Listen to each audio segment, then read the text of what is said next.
And we're back with another episode of the Lakers Fast Break Podcast. It's Gerald Glassford coming right back at you here from Lakers Fast Break Pop Culture Cosmos, where we cover the latest news and trends in pop culture each and every week, twice a week, wherever you get your podcasts. Also, as well, of course, the guys at Lakerholics.com, you know they're not happy right now. The Lakers have lost 3 in a row, and you know they're discussing it. And what better place to go to discuss it outside of the Lakers Fast Break than Lakerholics.com? Also, as well, John Costa will not be here tonight, but give him a shout out anyways on his YouTube channels, Lakers Corner and Clutch Talk. Zach, who stopped by for a cup of coffee. I know coffee's on the mind. You're talking to Sports Baby.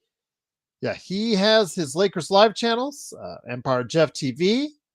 Go ahead and check out his channels for the Lakers and Dodgers updates. And of course, also as well, Daniel Berry Sports Highlights. Yo, our good friend Stone Hansen. Don't forget about him. Also as well, of course, Alfred Esmond and Legend 350. All these great guys like and support. But please, in a time of need, as we all are right now, with the Lakers losing 3 in a row, help each other out by liking and subscribing to our channel today. Become part of the Lakers Fast Break community. You can even become a member. I put a poll up yesterday, which I'll share the thoughts on here in a second. Exclusive for our members. I put videos up first, some videos there for up first for our members, and also as well articles and more. Become a member today for just $2.99 a month. I don't go ahead and charge those exorbitant fees. Just try to give you a value for your money, always right here at the Lakers Fast Break. Lakers coming in today, limping in after finding out from JJ about an hour before the game that not only LeBron James has flown to Los Angeles for continued treatment on his groin, as we discussed yesterday, but Rui Hashimura and Jackson Hayes have also flown to Los Angeles.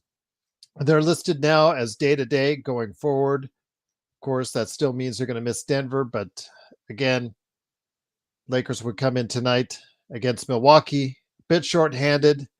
And from the get-go, it looked like the Lakers were shorthanded, especially on the defensive end, as they found no way to go ahead and solve the mystery that was the Milwaukee Bucks offense today, whether it was Damian Lillard knifing through the defense, the third quarter, Giannis picking them apart, or for the first 3 quarters, the Milwaukee Bucks lighting it up from 3 at a time. I think that once in the third quarter, I said over 53% from 3 at one time in the third quarter.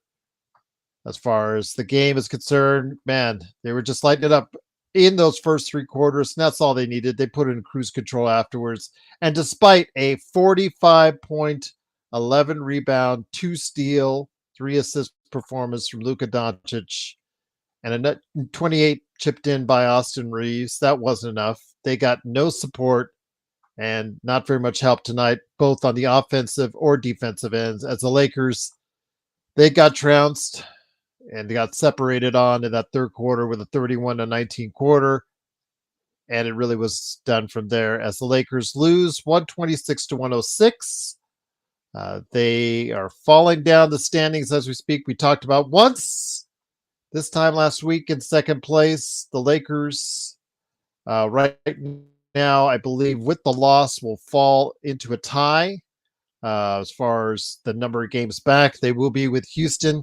They'll still be up on the Rockets in the loss column, but I think they'll both be 13 games back in the Western Conference. So yes, things are not happening well for the Lakers, and it goes from bad to worse because the Lakers go ahead and fly on a back-to-back in tomorrow at Denver. One of the tougher places to do the second game of back-to-back, so that doesn't help anything at all.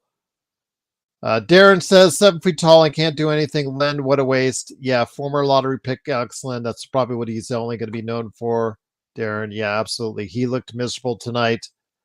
Even when he finally did something well and he was about ready to go ahead and put the ball in as far as on a slam dunk, he got hacked by Lopez and they didn't call. So not only did the Lakers really not execute well at all on offense or defense. They also got burned by the refs on more than one occasion as well. Giannis throwing around our guards like they're rag dolls. Yeah, and it just wasn't a pretty game tonight. As again, the Lakers lose 126 to 106. Looking forward to getting some guys here on the show. I know that a lot of people are still asking for Ox 1947. We'll see if he comes on. But again, it's Gerald Glassford. Thanks again for watching, listening. Truly appreciate it. The Lakers, unfortunately, could not get their program right. And again, they're 40-24. They fall to fourth place, tied with the Houston Rockets as far as the number of games back. Like I said, 13 games back of OKC in the Western Conference, despite Luka Doncic's Lakers high as 45 points. No LeBron, no Rui, and no Jackson Hayes when they go to Denver tomorrow. So not exactly the way you want to go ahead and execute a road trip so far. Nick T, Connect was hot, but JJ froze him. Yeah, Nick, in regards to that, his defense didn't look, I mean, the defense was atrocious, but his defense wasn't so bad that it stood out in any way. I don't know why that he didn't play more extended minutes in the second half until this game was out of reach. Blue Magic says Luka can't do it alone. For the while in the first half, it seemed like Luka was seemingly doing it alone because I believe he got 28 points in the first half, 29. Yeah, he was really, it seemed like at times it was Luka on 5, which was not exactly the way you want to actually get things done. He needed help along the perimeter, and it just didn't happen. Kerry says, didn't we beat the Bucks both times without LeBron last year? You may be right on that, Kerry. I'd have to go back and check. Parade on Figueroa. Hey, long time no hear. Hopefully all is well with you, my friend Gerald. Is it time to critique JJ a bit more? He seemed to get outached at times during this game. He outcoached at times during this game. Parade, I just don't know how much you can do with the fact that they just don't have the pieces. They just, again, you saw how the limitations of our depth is. And when Goodwin and Gabe are not shooting like they did in Brooklyn, you were worried that if they couldn't take that with them to Milwaukee, something like this could happen. And that's what had, as far as putting on JJ, not making the right decisions. Yeah, there were some things I'd go ahead and say I'd put on JJ, but I don't think JJ could have put out any lineup out there tonight that didn't include LeBron, Rui, or Hayes and get a different outcome tonight, despite the refs and despite Luka and Austin having a good to great games. It still didn't matter because again they didn't get enough support on both ends of the ball. And what really hurt was the fact that they just were killing them from outside in that first half. Kerry says, why in the hell hasn't Cam been playing? He's just been out of rotation. He gives you nothing offensively, but I understand defensively he can still do something for this team. You tried Markieff Morris in that second half with seemingly like the world's longest shorts. Those were like all the way down to his knees. My goodness. But you know what? He was out there, yet Cam Reddish still can't get a sniff. That tells you exactly what's going to happen as far as his rest of his Lakers career going forward. Kari said, yeah, he's a solid defender with length. And the defenders that were on Giannis tonight, DFS and Vando, they either got switched off where Giannis in that third quarter was then dominating on guards, or Lillard was making both those guys, or especially DFS, look stupid at times, just basically just running right around them. And basically DFS and Vando didn't show up very well on the defensive side either. Nick T says, when you give up 102 points in the third quarters, you will most likely, yeah, absolutely, Nick. Yeah, absolutely. This is by far and away the worst defensive performance of this calendar year, 2025. As far as for the season, remember the Lakers were at one time in the bottom 5 in the league at times during that first part of the season. So they had their share of high scoring, games that they gave up to the opponent. But yeah, this was absolutely an issue tonight. I mean, if you heard me on playback.tv/Lakers Fast Break, you heard me say that several times in that first half, they were even the way that the Bucks were just executing simple plays, simplistic plays as far as simple screen and rolls, simple passes inside, just absolutely just way they were executing and just not getting any resistance at all from the Lakers was absolutely abysmal. And it was disappointing. Reeves needed to go. DK is better. I don't know how you could say that when Reeves scores 28 tonight, Lloyd. I just don't understand how you even just you're on this thing, Lloyd, and with all due respect, I think you're just, it just doesn't make sense what you're saying. Uh, when you say that on a day where he scores 28 points, it just defensively, DK would not have done any better. And we know, because you and I both know, cannot justify Dalton Connect's defense. But tonight, it did matter. Defensively, there was no defensive relief to be found anywhere. So you're right. DK should have played more minutes, but not at the expense of Reeves. Gabe was absolutely miserable tonight shooting on the floor because, yeah, he's a streaky guy, streaky player, and obviously, the streak ended with this game right here as the Lakers again lose 126-106. They're 40-24 now, tied for fourth place in the Western Conference, free falling fast. Gabe went tonight 26 minutes, 3 of 10 shooting. Jordan Goodwin 26 minutes. He was 0 points. I mean, they were such a big part of what kept them in the game in Brooklyn, and tonight they just didn't have it tonight. Koloko was nothing for us tonight. I understand you guys are asking about Jameson. I know Jameson was held out of tonight's game because of the number of games he can play as a two-way player. But I don't think Jameson would have done really much to help the outcome of this game. Luka Doncic again doing it all. But then again, this team was so isocentric tonight. If it wasn't Luka, it was Austin taking the ball. But I don't know how you can just blame it on Austin, say Austin's better than DK on a night where he shoots 10 of 17, 4 of 7 from 3, gets you 28 and 8. It just doesn't make any sense, Lloyd. You're not coming off very sensible when you say things like that. Parade on Figueroa, thanks for the insights, Gerald. Do you think the Lakers need a third star in the offseason or just a solid center? They need... If it could be both in one player, Parade, I would love that. But obviously, that's probably not going to be the case with the lack of assets that they have or the limited number of assets they have. They do need to improve their depth because we saw tonight when you guys don't give Luka and IR the kind of support you need, you're going to have to go ahead and pay the price. So we need better support players to go ahead and play better around guys like Luka and also LeBron as well. But yeah, it would help that they have somebody out there on the perimeter that could go ahead and defend a lot better than what we saw tonight from DFS and Vando, because those guys didn't stop anyone tonight. And when they weren't stopping anyone, they were being easily screened off to let the guards, much smaller guards, face off against Giannis. So yeah, it was garbage time. Well, a lot of garbage time.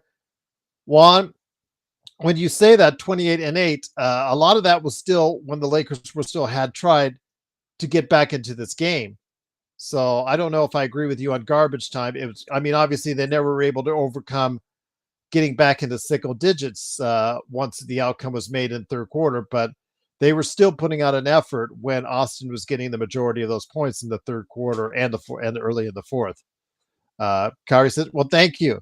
Absolutely. I heard rumors, Kari, that a new or an updated remake version, not a remake, but an updated revision of Oblivion will be out sometime here in the not too distant future, as reported by IGN. So that's the case. If you guys ever go into the world of Elder Scrolls 4 Oblivion, you might get your chance now again. So we'll see. I know I will be playing a remake if Xbox does bring it out. The bench didn't help us score. No, it didn't tonight, Blue. But again, I'm not going to argue with people who wanted more minutes for Connect because his defense would not have been an issue tonight. I don't see why JJ didn't put him in sooner in that third quarter to provide any kind of relief. Lloyd says his points are misleading. Austin did the same thing versus Denver in the Western Conference Finals. He scores in garbage time. Austin didn't play great. Well, you're talking about the Western Conference Finals. I could talk about last playoffs where he played really well on the defensive end and held Murray to essentially his worst shooting performance in the playoffs ever, or one of them, anyways. So, but he was very ineffective on offense. So I get that, but you're going to have to make a decision on him, anyways. Coming up, in about a season, coming up in the off season of 2026, because he's going to be a free agent, or you're going to have to commit to him to see if that's the case, or do you want to trade him for other assets? Which, again, I wouldn't be opposed to. If you're going to do that to get better or assets that fit better around Luka and LeBron, that's fine. But don't say DK is better than Austin, because right now DK, as much as, again, I have an affinity for him and I see the talent in him, and I've really been a big proponent of him, I still realize that he's still got a lot of things to work on. He is not better at this stage than Austin and Lloyd. I know that you want to see that, but you're looking at with just tunnel vision on that right now. The better player right now is Austin, but that doesn't excuse the fact with JJ tonight, because I know Parade on Figueroa is asking what's going on with JJ. JJ did get out coached, but also he just didn't have the players to go ahead and match up well with the size of, as you saw with Lopez and Giannis Antetokounmpo. But yeah, it's just a disappointing performance for the Lakers indeed, as the Lakers do lose 126 to 106. I guess Joe's not coming on or whatnot. Maybe he's just sad or scared or whatnot. I don't know. I know John said he couldn't make it as well, but I'm here for you. It is, of course, Gerald Glassford coming up right here at the Lakers Fast Break. Of course, truly cannot thank you enough for being here. Kyrie says DK is not as good as AR. Well, I mean, that's for you guys' opinion on that. I'm just going to say at this stage, right now, DK is not better than AR. Could he be better than AR? The kid's just a rookie. He's an older rookie, but he's still just a rookie. So, like AR, who is also an older rookie, he still has time to develop his game. So, in 2-3 years, we may see Lloyd Avenue be right about that, but not right yet. As of yet, he's not as of yet. I can't give that. They're both not great on defensive end. I mean, but also the way that AR can create a little bit more of the offense, and as a secondary playmaker, is just substantially better than what DK can do right now. That doesn't mean that DK can't develop his game there, or just be so lethal from the 3-point area that he'll just have to be, again, he could just become one of the best sharpshooters. You can see it. He has the touch, but can't he put it all together? That's the thing. I'm hoping he can. I'm hoping he can play at least passable enough defense for him to go ahead and be able to really stay out there on the floor, Lloyd, and prove everybody you're right. I want to be able to say, Lloyd, you're the man, you're the right. You were called it on DK. I really want to say that for you, because that kid, I really have high hopes for. Again, I saw him live in Summer League. I really liked what I saw. I just hope that defense comes around a little bit, and his shot, you can see the touch. I just don't know why it's not connecting at a higher rate. But when JJ only puts them out there in a limited number of actual substantial minutes, I'm not talking about garbage time, but substantial minutes, it's just kind of disappointing to allow this kid to grow. The Lakers are down by they got down by 15 rather easily in that third quarter. You should have put him in a lot sooner to go ahead and could have maybe stopped the bleeding for you, and you never know what would have happened. Lloyd Avenue, he is, unlike Austin, DK can shoot at a high level, and this is only his first season. Well, let's take a look at the numbers, Lloyd. Let's see what their percentages are. I get you as far as the touch. His touch does look better, but let's see what the numbers say right now. So for Austin Reeves right now, And once again, the Lakers do lose 126 to 120. He is at a flat 36%. Austin Reeves is from 3-point area and a 36.3% overall in his career. Let's see what Dalton Connect is right now in his rookie season. 4 of 7 tonight, 2 of 4 from 3. So 50% there. For Dalton, he is at just a tick better, 36.3. So remember, he was earlier in the year in the 40% range. Then he went into that super slump.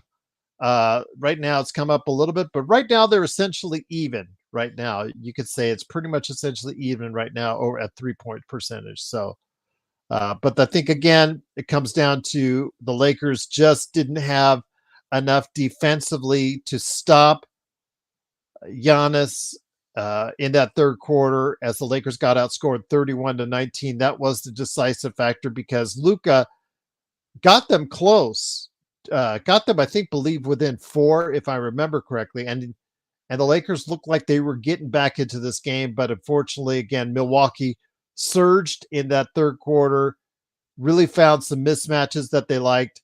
The Lakers, again, providing only very passive defense overall. And there you go. Nick T, my God, they let Giannis carry the ball. Yeah, that he does that all the time. And the offensive fouls, too. There, you could count, I count at least 3 offensive fouls for Giannis that was not called, where he just either pushed off on our guys. He threw our guys, whether it was a DFS or whether it was Gabe Vincent or whether it was Goodwin. He threw them away with his off arm and they didn't call anything. Kari says DK could be a better defender, shooter, and rim rocker, but AR has the better handle and savvy finishing and passing. Yes, and Kari, that's something he has to work on with Dalton Connect. He does have size and athleticism, but he needs more force, more grit. I talked about that game in Philadelphia where he had the ball and he is just so weak that he had the ball ripped out from his hands very easily. And a Philadelphia player put it back in. It was just so disappointing to see, but that's he plays so timidly and plays so soft on both ends of the floor. If he played with more force and more strength, I think it would really help accentuate this game and make Lloyd Avenue more of a savant if that's the case. JSJ, we were talking about you at various times tonight about Alex Len. Current Dwight is better than Alex Len. You know what? For the first time, I'm going to probably say for the Dwight Howard comments, that may be right out there. But again, maybe you and I, JSJ, could be out there better than Alex Len because it's pretty nasty right now. Morris out there, he looks like he's done. He's washed. He's just counting the days. Len, it's just look like he's counting the days as well. It's bad, guys. It's bad when we see the guys like that. And then Koloko just looks like he just does not, deer and caught in the headlights all the time today, and it was just disappointing to see. I'm not going to sugarcoat it. I know somebody in the comments that watched the show after it was aired, commented saying, I'm so depressing, whatnot. But I'm not going to lie to you guys. I'm not going to sugarcoat it. I'm not going to tell you differently. I know those other shows try to find some flowers and stuff to get you guys all excited. So when the Lakers start losing 3 in a row, they can't figure out what went wrong. I'm going to tell you it. I'm going to tell you if they look bad, they look bad. If they're playing good and they're playing well, I'm going to tell you why. And right now, this team with the injuries, it just takes those injuries. You guys wanted to know what would be the cracks in the Lakers system right now because the team is not fully, accentuated around LeBron and Luka even before the injury started. And it just takes those key injuries to the front line. And there you go. But Kari says, I still think we should have brought it. He would not have been eligible for the Hall of Fame if that's the case, Kari. I believe he is currently being considered for the Hall of Fame, or if he did get in, I'm not aware of it, but I'm sure he's going to get in. So there you go. Blue appreciate it. Again, I'm not going to sugarcoat it. I know somebody again just went off of me. Oh, that guy's depressing, whatnot. Well, I'm sorry. It's just it is what it is. I'm not going to super rant because when you're shorthanded like this, I know that people were asking for a Joe rant or a rant of some kind to make you guys feel better. But tonight, it's just you're seeing it how overwhelming it could be in the NBA when you have a healthy team against a not so healthy team in the NBA. And what's worse is that the Lakers are heading into Denver, and Denver, not only are they looking for revenge from the fact that they got whacked upside the head by Minnesota at home, I believe. Was that at home? I will check to see if that was home, but I think it was, if I'm not mistaken. So that was which was last night. So that was at home.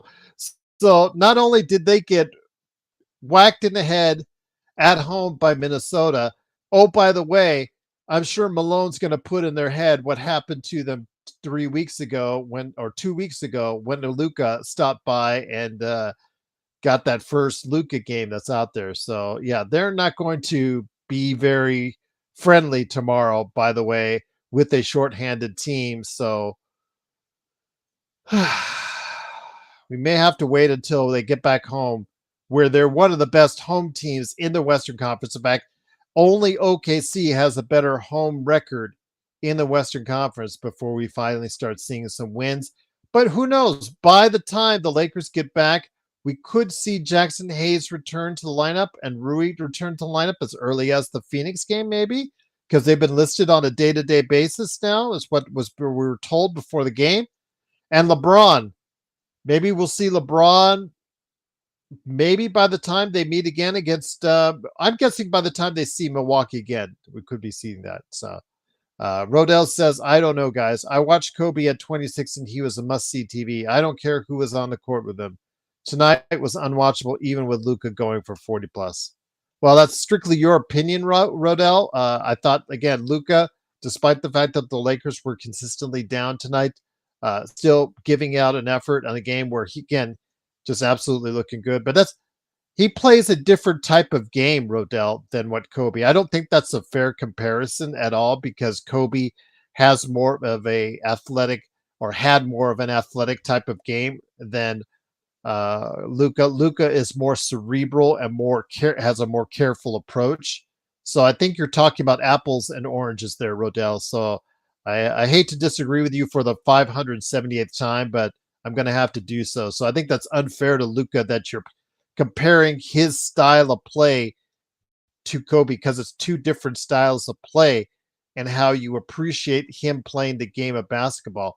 45 points from Luka. If you can't appreciate the fact that he did that, at least for the Lakers, despite the fact that they lost by 20, it's disappointing that you would say that, Odell. Carrie says we better not slip back into the play-in again. I would be sick. We need Kings to beat Warriors tonight. Kari, yes, we do. We definitely do. And we'll see what happens there. But again, the Lakers tonight, it is a loss for them, 126 to 106. The Lakers have now fallen into fourth place in the Western Conference. They were tied with the Houston Rockets, 13 games back behind the Oklahoma City Thunder. But Kari, your wish may not get answered because the Warriors now lead by 12 at the end of the first quarter. Not to make it. So somebody's going to put on there in the comments, oh, you're just bringing us bad news. You're just bringing us bad news. Well, again, there's no flowers when you lose 3 in a row and you just get your butt kicked in Milwaukee. It's not sugarcoat it. And you don't play anything resembling decent defense on that side of the floor. The only thing I can tell you is, again, the only hope that you have is that the Lakers can salvage something tomorrow in Denver. If they do go ahead and win Denver, that's a game they get back on Denver in the Western Conference. And then possibly by the time Phoenix game at home, we could get some guys back. So yeah, we'll see what happens. But again, just always great to have you here, guys. Let me know in the chat what you're talking about here, right here at the Lakers Fast Break. Blue, thank you so much for joining us. Truly appreciate it. Again, like and subscribe. I'm here throughout wins and losses, As the great Doobie would say, I am here in wins and losses. Uh, Darvin Ham is Darvin Ham. He hated Darvin Ham in wins and losses, and yet Darvin Ham is laughing with his hands in his pockets tonight as the Lakers unfortunately lose 126 to 120. 126 to 106. Adam, I said Len's got to go though. I would agree with you, but again, I think that he is going to stay on the roster simply because it would be a bad look for Len, who bypassed Indiana to go to the Lakers, who again, I would not have chosen him. I was still leaning towards Moses Brown, if you remember on this show, about giving him an opportunity. Although when it came to Moses Brown, who did well in this 10-day stint in Dallas, the thing was he had already played for the Lakers in summer league, and I guess they didn't like what they saw, so they didn't give him a chance there. But yeah, I think it's all about agents in that case, Adam, and you don't want to go ahead and sour an agency for a back end of the roster player. Maybe that agent has a top of the line player as a free agent, or a player that maybe someone that the Lakers could be zoning in on in the summer or now or in the future, that as petty and silly as that sounds, would advise his client to go somewhere else after what they did to Alex Len. So, I don't blame you. I don't blame you guys for being absolutely upset with Alex Len. He looks like a stiff. He's played like a stiff. Absolutely. But the Lakers, if they're not going to play Cam Reddish, I know, and as we talked earlier in the show in the chat, and also as well, if we're not going to play Markieff Morris until it really gets dire like this, those two at this point will probably be the most likely moved out for Jameson and or also as well, of course, Goodwin as well. So Rodell, because Carey, even with the lottery team, Kobe was still must-see TV. Most of the so-called stars just can't do that. The NBA might be in big trouble. Well, you say that, Rodell. They just got the Lakers and the Celtics just got the biggest rating for a regular season game that's not Christmas in 5 years. So I don't know. I mean, it may not be dead yet. They may not be in trouble yet, as you described. But again, you may be right as well. So we'll have to wait and see. But the numbers don't dictate that as of yet. But when LeBron retires, you may have a point.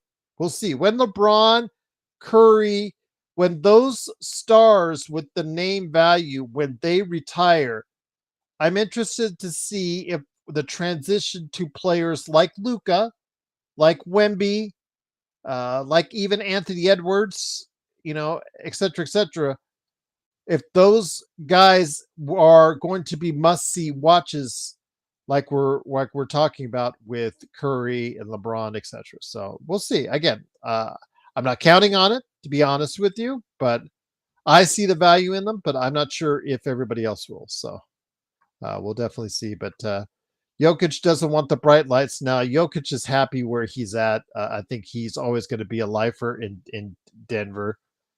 But we always thought that with Luka as well. And look what happened. Kari says, Lloyd, don't forget AR stole us a win against Indiana with a 5. If Lloyd wants to favor Dalton Connect, Kari, fine. But you know what? You can't justify it. You cannot give us a reason why Dalton Connect, as of now, is a better player than Austin Reeves. You just cannot do it at this point. He is a rookie.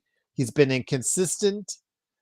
And he is still, at this point, still not trusted enough by JJ Redick to get an abundance of minutes, even when he starts to shoot well from the outside. So JY says, well, 6 losses in a row put the Lakers in the play-in tournament. So let's find that out.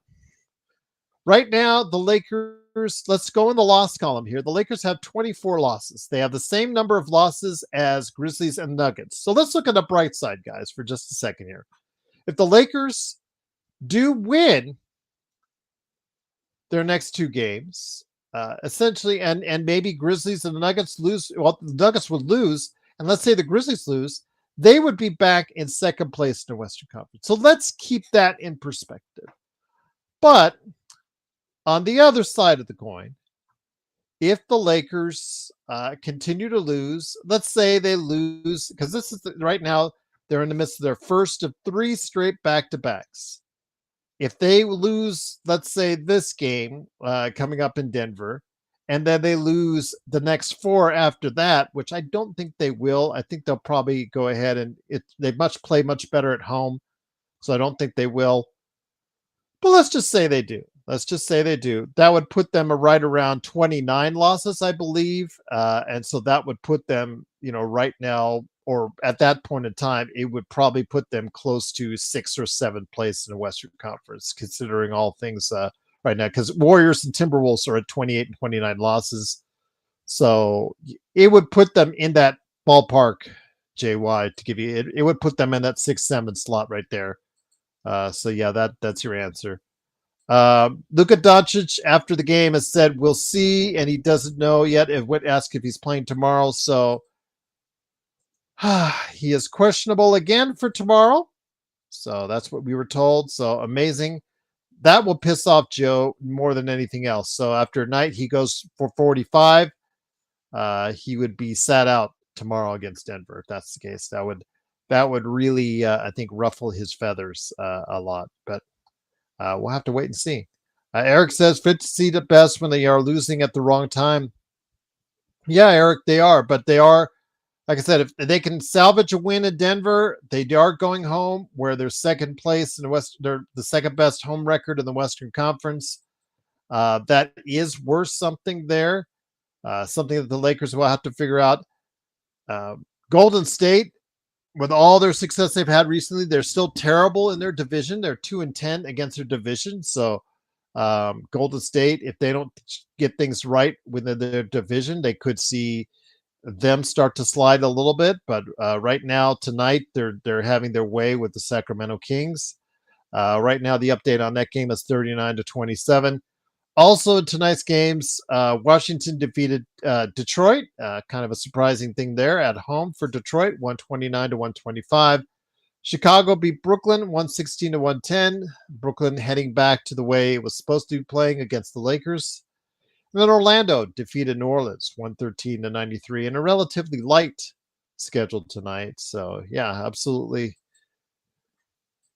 disappointing game for the Lakers as they lose 126-106. But again, I think if they keep on losing, let's say, throughout the next back-to-backs as well, that would put them right in the 6th, 7th range. And that would be, that would put them right in the mix there, the play-in mix. So I'm hoping that's not going to be the case. We'll have to wait and see. But yeah, Rodell, I am actually going to agree with you. That Brooklyn loss stings. I think that JJ and the team that decided to sit out DFS, even though DFS did terrible today, I'm sure DFS would have given you enough competency to get you that difference in the 2 points that they lost by in Brooklyn, and I think that's a decision.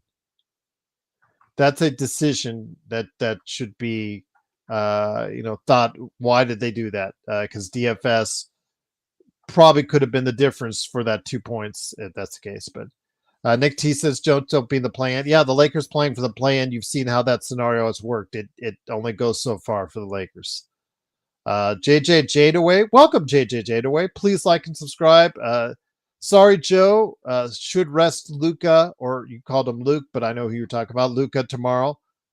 You know what? Again, Joe, wish he was here now to go ahead and talk about it, but unfortunately he's not here to go ahead and defend himself on that. So, but yeah, he was very adamant when even that subject was approached on playback that he was not very happy with. Let's put it that way. Mission 24 says back-to-back should be exiled from the NBA. It's so stupid from a business standpoint.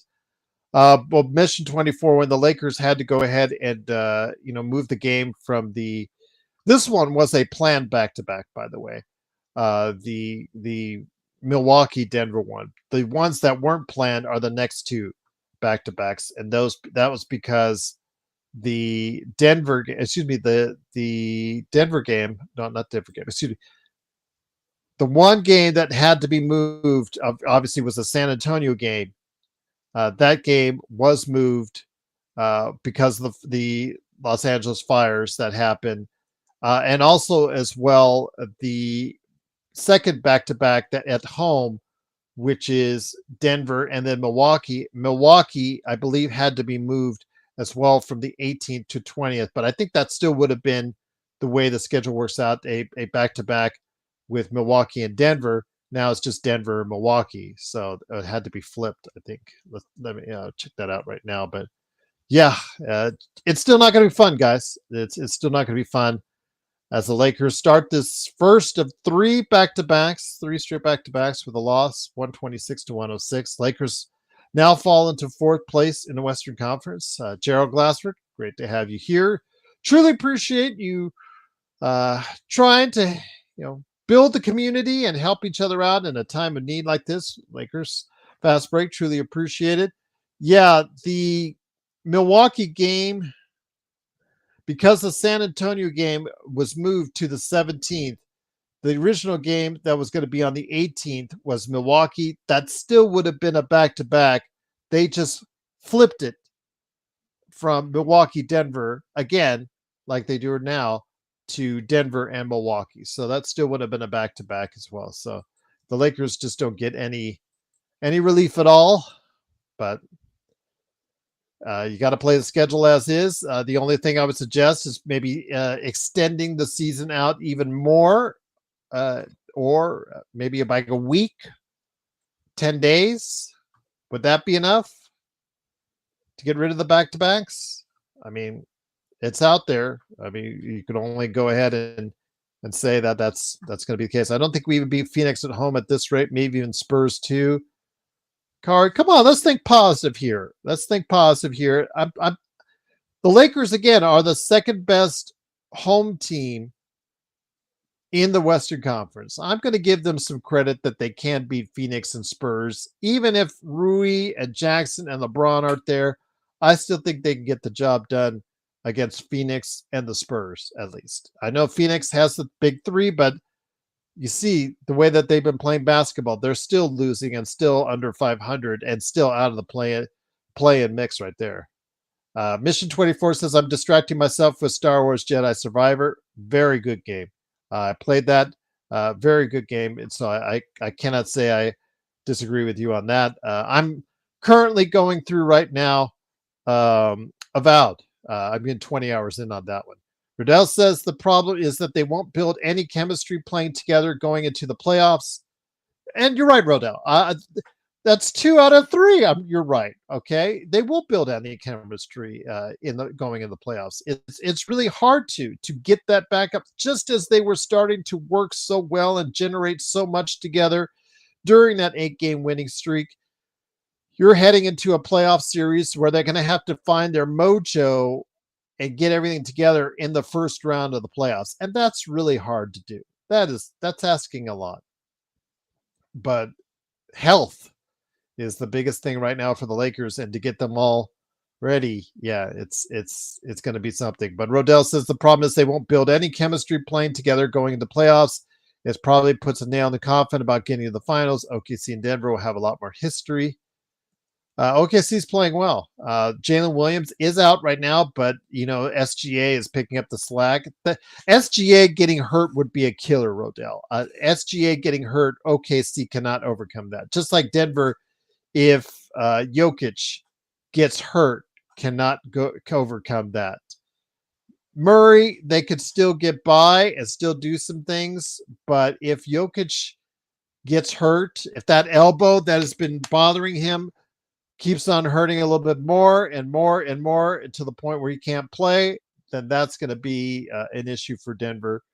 We'll see. Again, we'll see how they might actually rest him tomorrow. If Luka doesn't play tomorrow, I bet you they will rest Jokic as far as that's concerned. Car is on. She's talking about what is the soonest you think LeBron comes back. My guess is the San Antonio game, to be quite honest with you, Kari. That would probably be the first sign that I would start to think that you're going to hear something about him returning. What about Rui, Hayes? Well, they've been listed as a day-to-day. Was their official statement at day-to-day going forward, even though they're not going to be in Denver. So that's going to be day-to-day today. Uh, technically they're still out. But I'm going to say at this point in time, you're going to get Hayes probably back by Phoenix. I think because it's a knee bruise. It's a bruised knee. It's a contusion. How seriously long is that going to be a problem? Although it has been discussed. Some guys say it, on the chat that it was, those kind of things do stay with you a little while. But I think Hayes will be back by Phoenix. Rui, I say him and LeBron come back by San Antonio. That's my guess. Again, I've not heard anything substantial other than the day-to-day and that they've flown home to Los Angeles. But if they've been now listed as a day-to-day, I have a feeling the farther the Lakers fall down the standings, the sooner that those guys will come back up. LeBron, I think they're going to play it like by ear with LeBron simply because of the fact that they don't want to happen what happened in 2018. Because if that happens in 2025, that's all she wrote for the Lakers season. Once again, it is the Lakers Fast Break. It is Gerald Glassford. Thanks so much again for watching this. I truly appreciate it. I'm here for you, guys, and I truly cannot thank you enough for stopping by. I know that everybody wants us to run a rant and do a rant, and Joe, I guess, maybe he's busy doing some Sin Blade stuff after the game, but again, appreciate any time he's here, or John, who couldn't be here tonight, but John said he'll be here tomorrow night. Win or lose, John Costa from Clutch Talk and Lakers Corner said he will be on tomorrow night. Xbox says, "Like Swerve Brother, they're underrated games." Absolutely. So yeah, Xbox again. For me, Games Pass is the best value in video games. It's just point blank. So we'll have to see what's going to go on it. Xbox says, "I'm playing Spec Ops: The Line" from Xbox. Yes, it does still hold up. Xbox, good choice as well. Kari says, "Is it wrong for me to hope SGA and Jokic to go down?" No, not at all, Kari. Don't nothing permanent. How about that? Maybe like the old sprained ankle, or maybe like a severely pulled hamstring, where they'll be fine at the beginning of next season. Maybe you could hope for that. Yes. Jay says, "Kari, it's wrong to wish injuries on some." Yeah, that's true, Jay. You're right. Guilt trip. Yes. You where's my keys? You just took us on a guilt trip, Jay, and we're driving now on that guilt trip, and you got us good, Jay. You're right. It is wrong to wish injuries on other people, even on the Celtics or the Clippers or anything like that. But yeah, it is wrong to wish injuries. So you have successfully taken us on a guilt trip, indeed. BTS says the obvious. We need LeBron back. Yes, we do. We do need our entire front line back, because that was at one time our starting front line, and now it's not. Dylan says it's concerning now, Gerald. We might be in a play-in tournament, especially the Warriors keep winning. Yeah, because it looks like right now they're going to be winning tonight against San Antonio because they're up by 23. Yeah, that game is already over. They're playing with a lot of confidence. Who knew that all it took was a 35-year-old malcontent from Miami who doesn't usually play well in the regular season to come and start playing well in the regular season. But yeah, they're looking pretty good right now at Golden State. But yes, it's concerning that the Lakers free fall continues. If the free fall continues at home, that is a concern. On the road, the Lakers are still under 500, so they're not a good road team. But at home, if they lose continually at home, that's a problem. That is concerning. Rodell says, "Kari, you can wish bad things on the Celtics, though."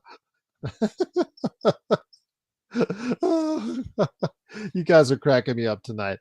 But it is, of course, Gerald Glasser. Thanks again for watching this. And truly appreciated.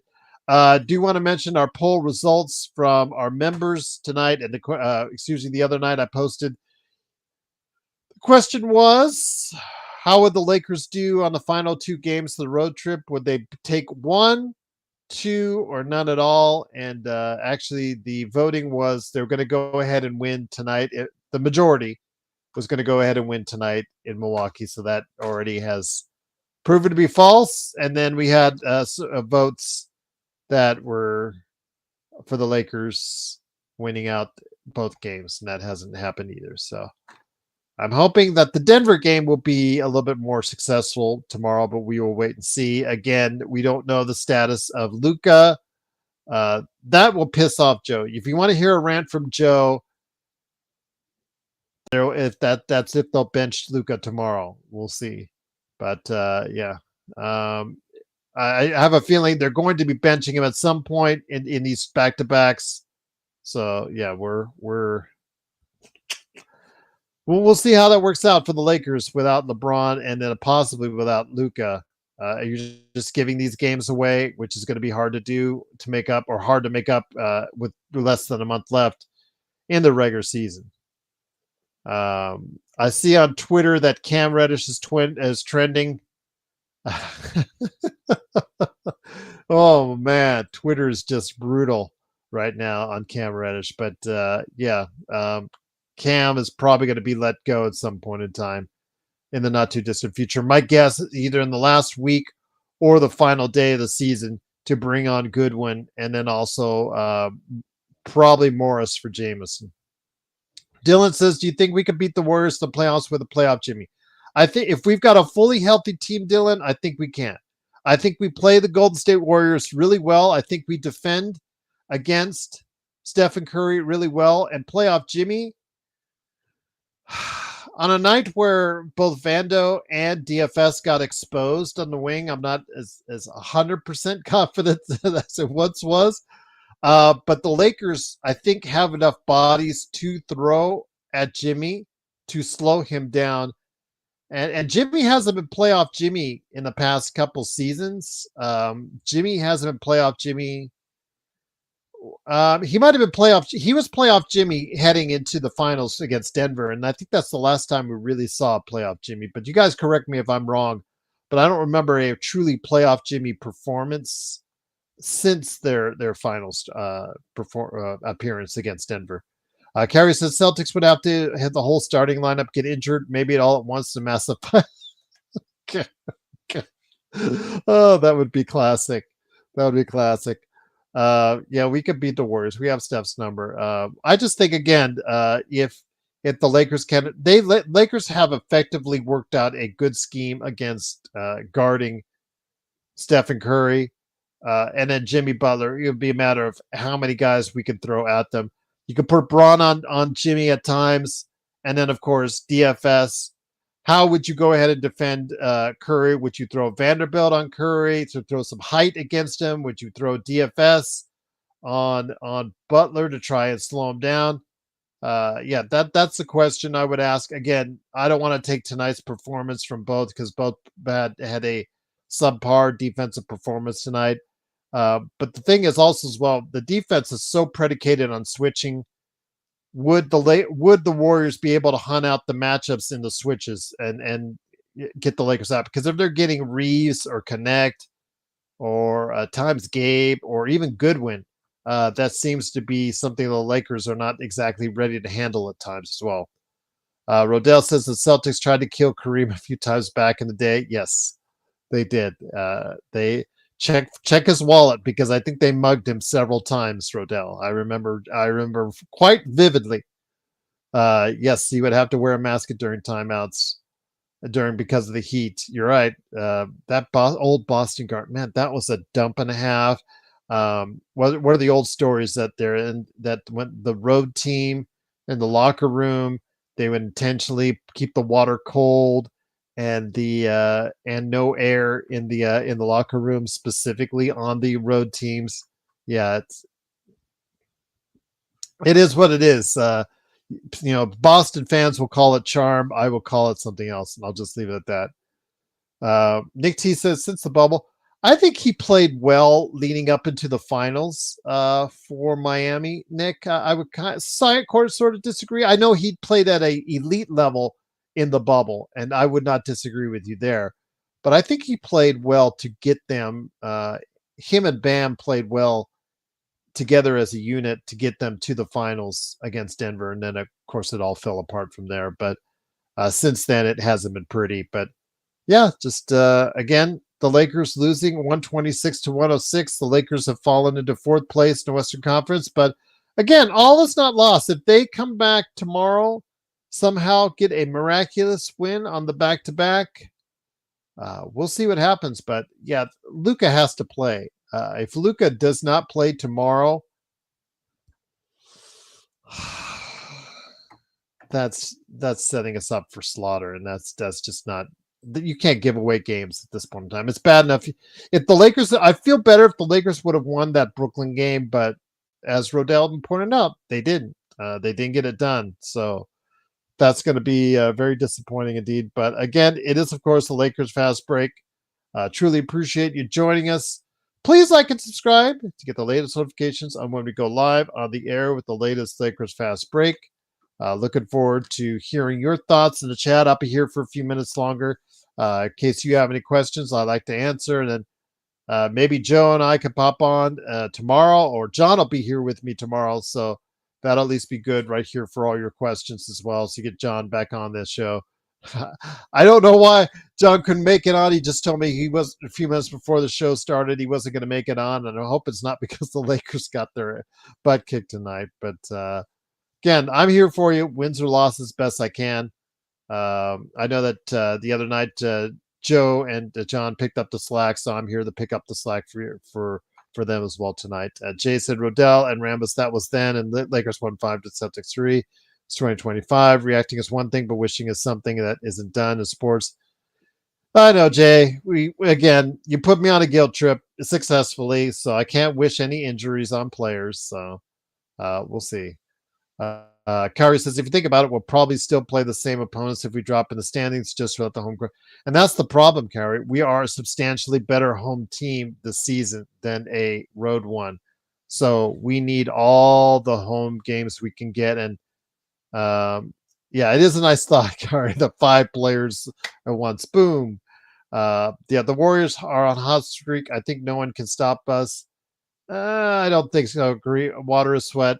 I think OKC. I think Denver has a better team. If the Lakers are healthy, the Lakers are better. Minnesota, they've been playing as well as the Warriors have lately. So, and they just beat Denver by 20 in Denver. So I know that they would give the Warriors fits as well. I don't know about Memphis or Houston. I think Golden State has the advantage over Houston because of sheer experience, because the only experienced players are out there are Dillon and Van Vliet, unless you're going to throw Steven Adams out there for extended periods of time. And then, of course, Memphis, if you have all three. Ja has had a good but not great season. Bane has been good but not great. But Triple J is the reason why they were really, doing so well, and they're still doing well, even though he's been injured. I think Triple J's performance in that first half of the season really is what propelled this team to great heights.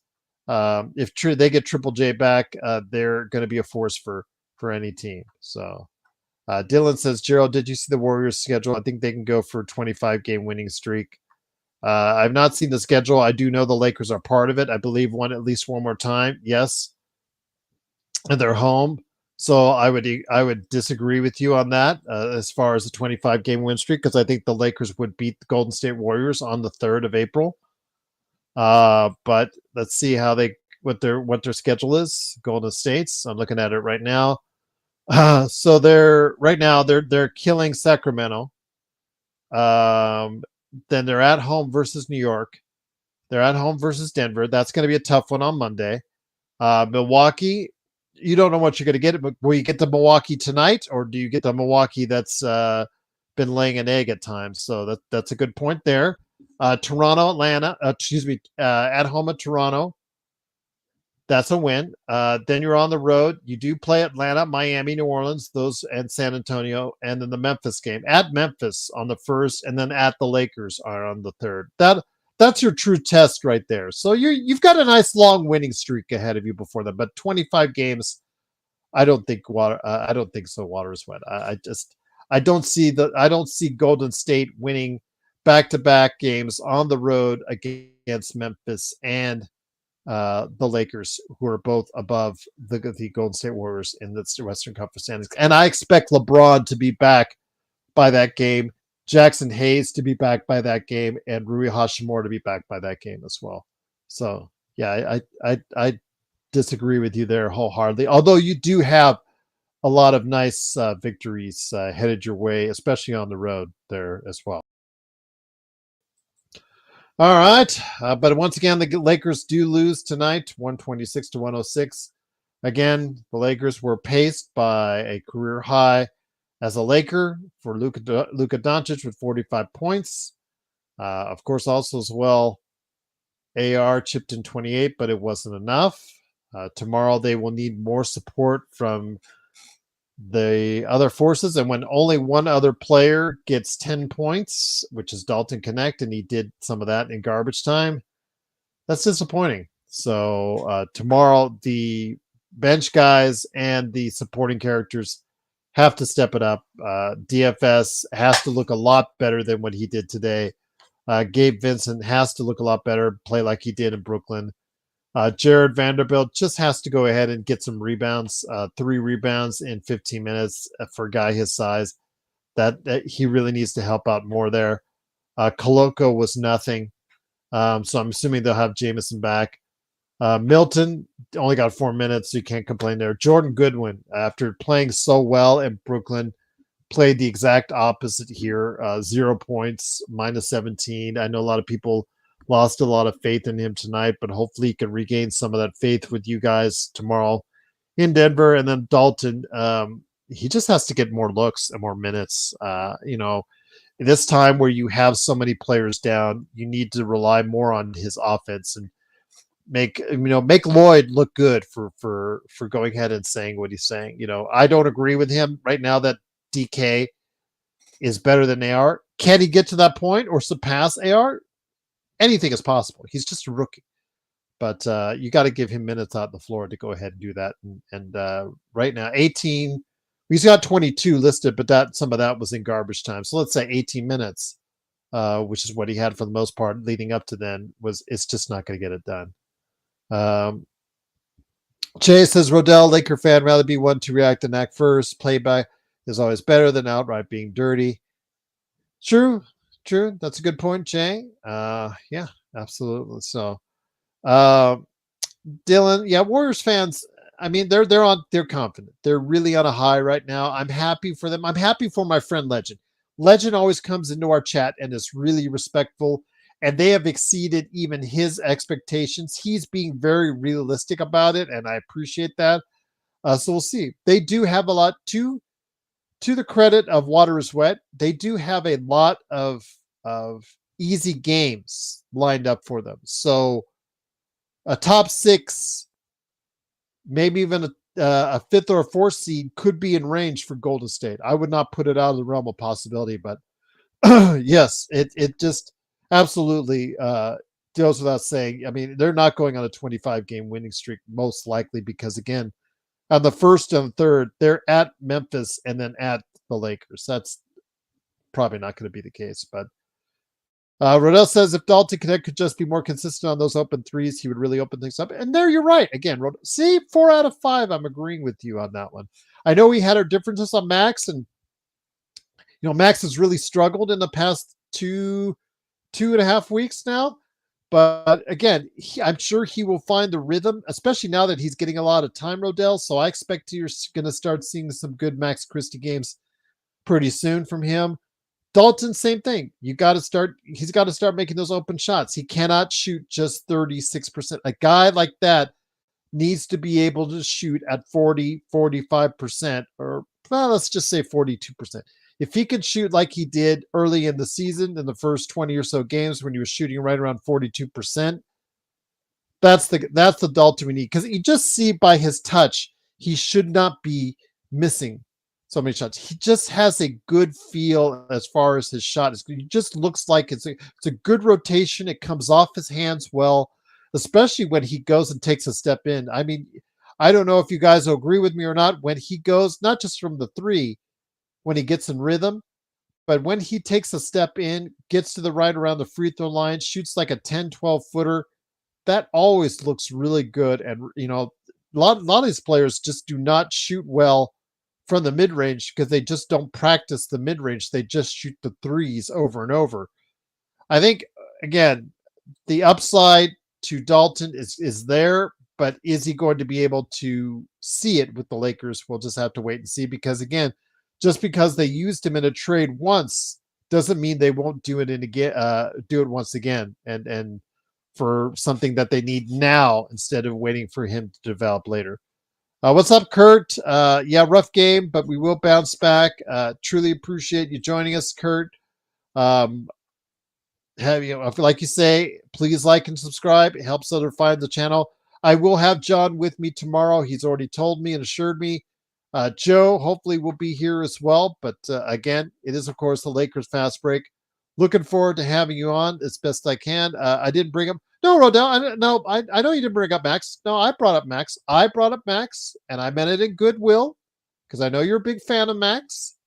Um, but yeah, he has struggled offensively as of late, but I think he will pick it back up again before the season's over because he's going to get a lot of minutes now with Kyrie. So you will see, I think, in my opinion, you'll see some really good games from him offensively, Max, in Dallas. And I was trying to, throw the, throw the peace blanket out there, saying, hey, you know what? I think he's going to start playing better here. So, Kari says Warriors up 61-51 at halftime. Kari, okay, that's good because they were down by as much as 23. Kari, so hopefully the Kings can come back. Mario Chalmers, you guys are crazy with your names. Hey Gerald, I think we're the better team, bruh, than your Lakers. If my Warriors face the Lakers, I don't think so, Mario. I disagree with you wholeheartedly on that. I think the Lakers have a better matchup. They've proven to be a better matchup consistently.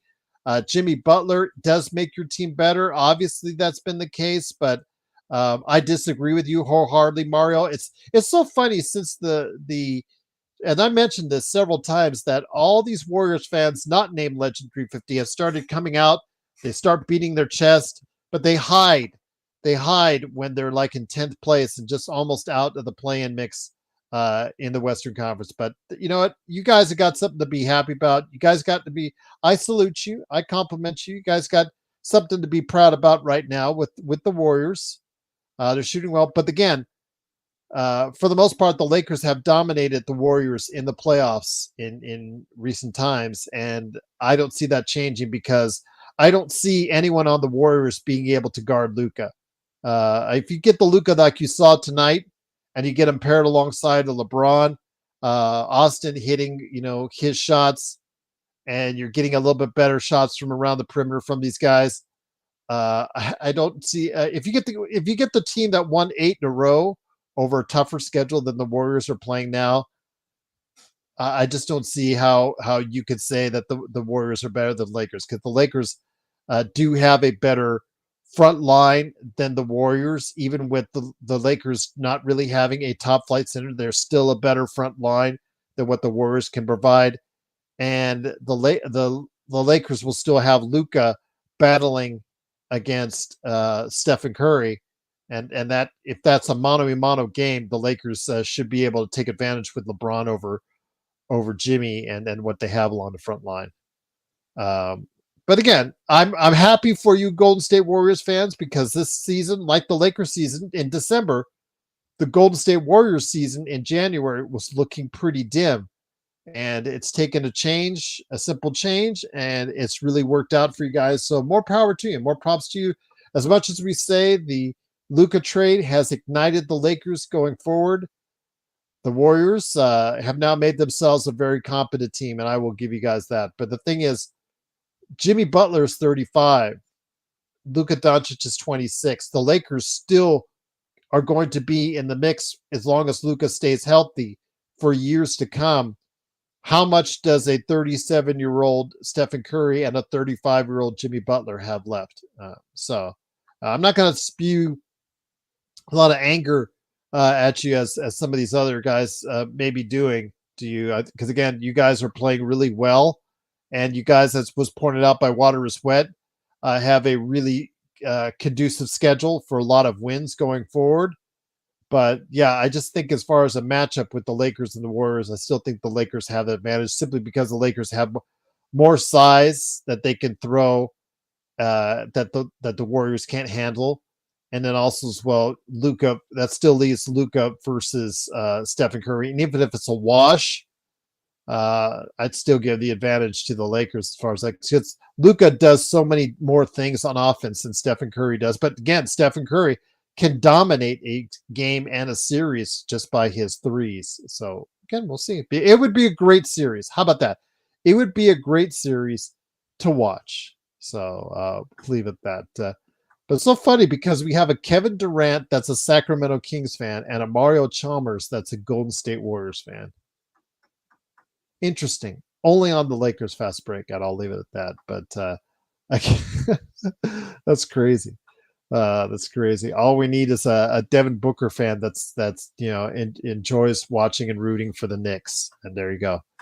Yeah, it is of course the Lakers fast break. Unfortunately, very disappointing loss tonight for the Lakers as they lose 126-106. But again, we're always here for you every game. It is, of course, the Lakers fast break. Truly appreciate you joining us. Truly appreciate what you guys. Oh, I know they're trolls, Dylan. Oh, I know. I enjoy it. Remember, this is one of the few channels that doesn't like automatically. He didn't say anything specifically spewing or hatred or anything. He just believed his guys would win. That's fine. Enjoy it. I mean, he's not saying anything offensive or political or anything that's really. He's just saying his team is better than ours. And, that's fine. We love it. We love it. We love it when you guys go ahead and you trolls come in here and we just troll you right back. So absolutely. Thank you, Blue. I'm trying my best. Again, it is, of course, the Lakers fast break. Blues, again, I'll stay on here with you guys for a few minutes to answer any questions that you might have. After the game, I'm going to go ahead and get any more comments. Dorian Finney-Smith on the Lakers starting off the 6 games in 8 days while missing 3 starters because of injury. He said, it's a little adversity. I feel like we need it. I feel like it's either going to help us or getting better or help us get better. Well, that and the fact that, if you didn't get pushed off by Giannis Antetokounmpo and they didn't, the refs won't call it, that also would help if they did. But yeah, that these 3 or 4 occasions where Giannis got away with offensive fouls, but that wouldn't have changed the outcome. I know that's only 6 points right there, but still, kind of disappointing to see the way that the refs have not been calling it fairly, in our opinion. But then again, as fans, I'm sure the other side would say the same thing different. How many times have we heard that the Lakers get all the calls, et cetera, et cetera, et cetera. So I'm not going to go ahead and hold on to that too much because, again, that probably wouldn't have changed everything as far as in the Lakers' favor. The Lakers need a lot more than that. But yeah, it's just disappointing effort on both sides of the ball. Very isocentric on the offensive side of the ball, and on the defensive end, they just were not playing with any force, any effort, any challenge, and any resistance. And you're not going to win. So, JSJ, this is the Lakers talk, not clown talk chat. Yeah. I love you guys stepping up. I love it when the Lakers fans step up and they have something to crow about. Even at times when it's not so good right now, I love it when you guys somebody comes on in and fires you guys up, ignites you guys up, and has you guys defend the Lakers. It's absolutely great to see. Parade and Figueroa, you're still with us. I truly appreciate it, man. Why not just play Vando, Koloko, and DFS at the center position? I'm done with Len. You saw Koloko tonight, Parade on Figueroa. However bad Lynn did, I don't think Koloko did a whole lot better. Whopping 2 points, 2 block shots. I'll give him that. That's 2 more than Alex Len had. Yeah, it was pretty bad. Yeah, Alex Len, I when everybody gets back healthy, I wouldn't play him unless you want to throw him out there for 5 fouls. So, that's take it what it is. DFS and Vando. The problem is they get, playing them at the center position. They still get beat on their size, but they're also asked to go ahead and try to guard the offensive team's best player or players. And they get switched off quite a bit very easily. And I found them tonight again. When they switched off, both of those guys found themselves out of position, either allowing a guard to go ahead and guard a Giannis like we saw in the third quarter repeatedly, or just be out of position to go ahead and be available for contesting a shot on the three on the wing or for rebounders. Or for rebounding. So yeah, it's just, I guess so. I guess I could see that. You put them at the 5 spot and see what happens. Vando is, for all I've said that he can't do, he can rebound at a fairly high rate. So I give him credit for that. And DFS, he does a lot of things okay. I just wish he did, really something really good. He's an okay defender, unless he's playing Lillard, because Lillard had his lunch today. We won't discuss that. But he's an okay defender. He's an okay three-point shooter. He's okay across the board. But the problem is, I wish when you see him, you think there could be more with DFS. And in his career, I think it's just you're going to be leaving. Now that he's now over the age of 31, he is who he is.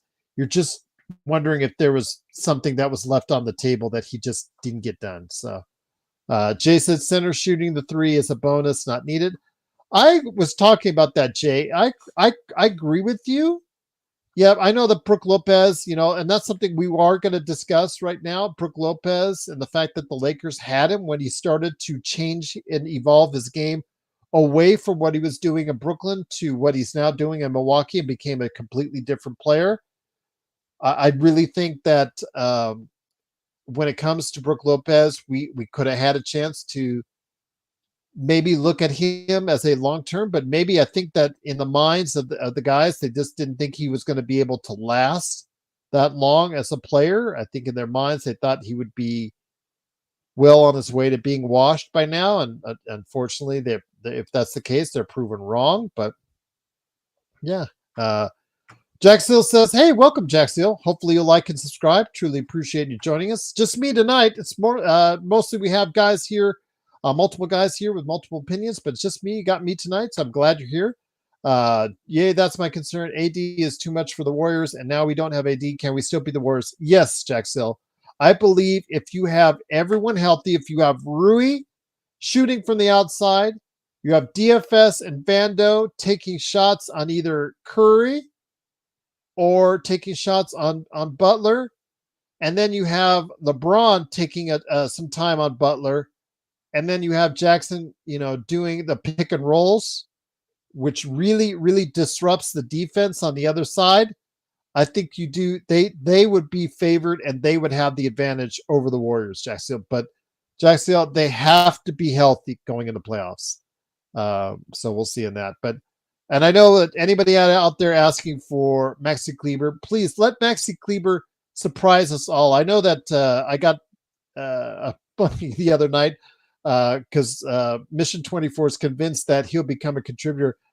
He was terrible for the Dallas Mavericks this season before he got injured.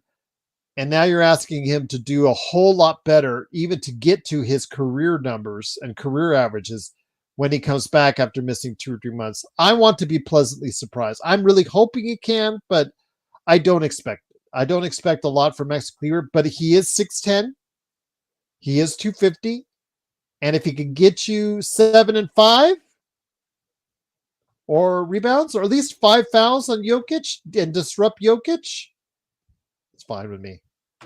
Robert says, Joe, are you penciling in the Lakers for a loss tomorrow against Denver? Because I am.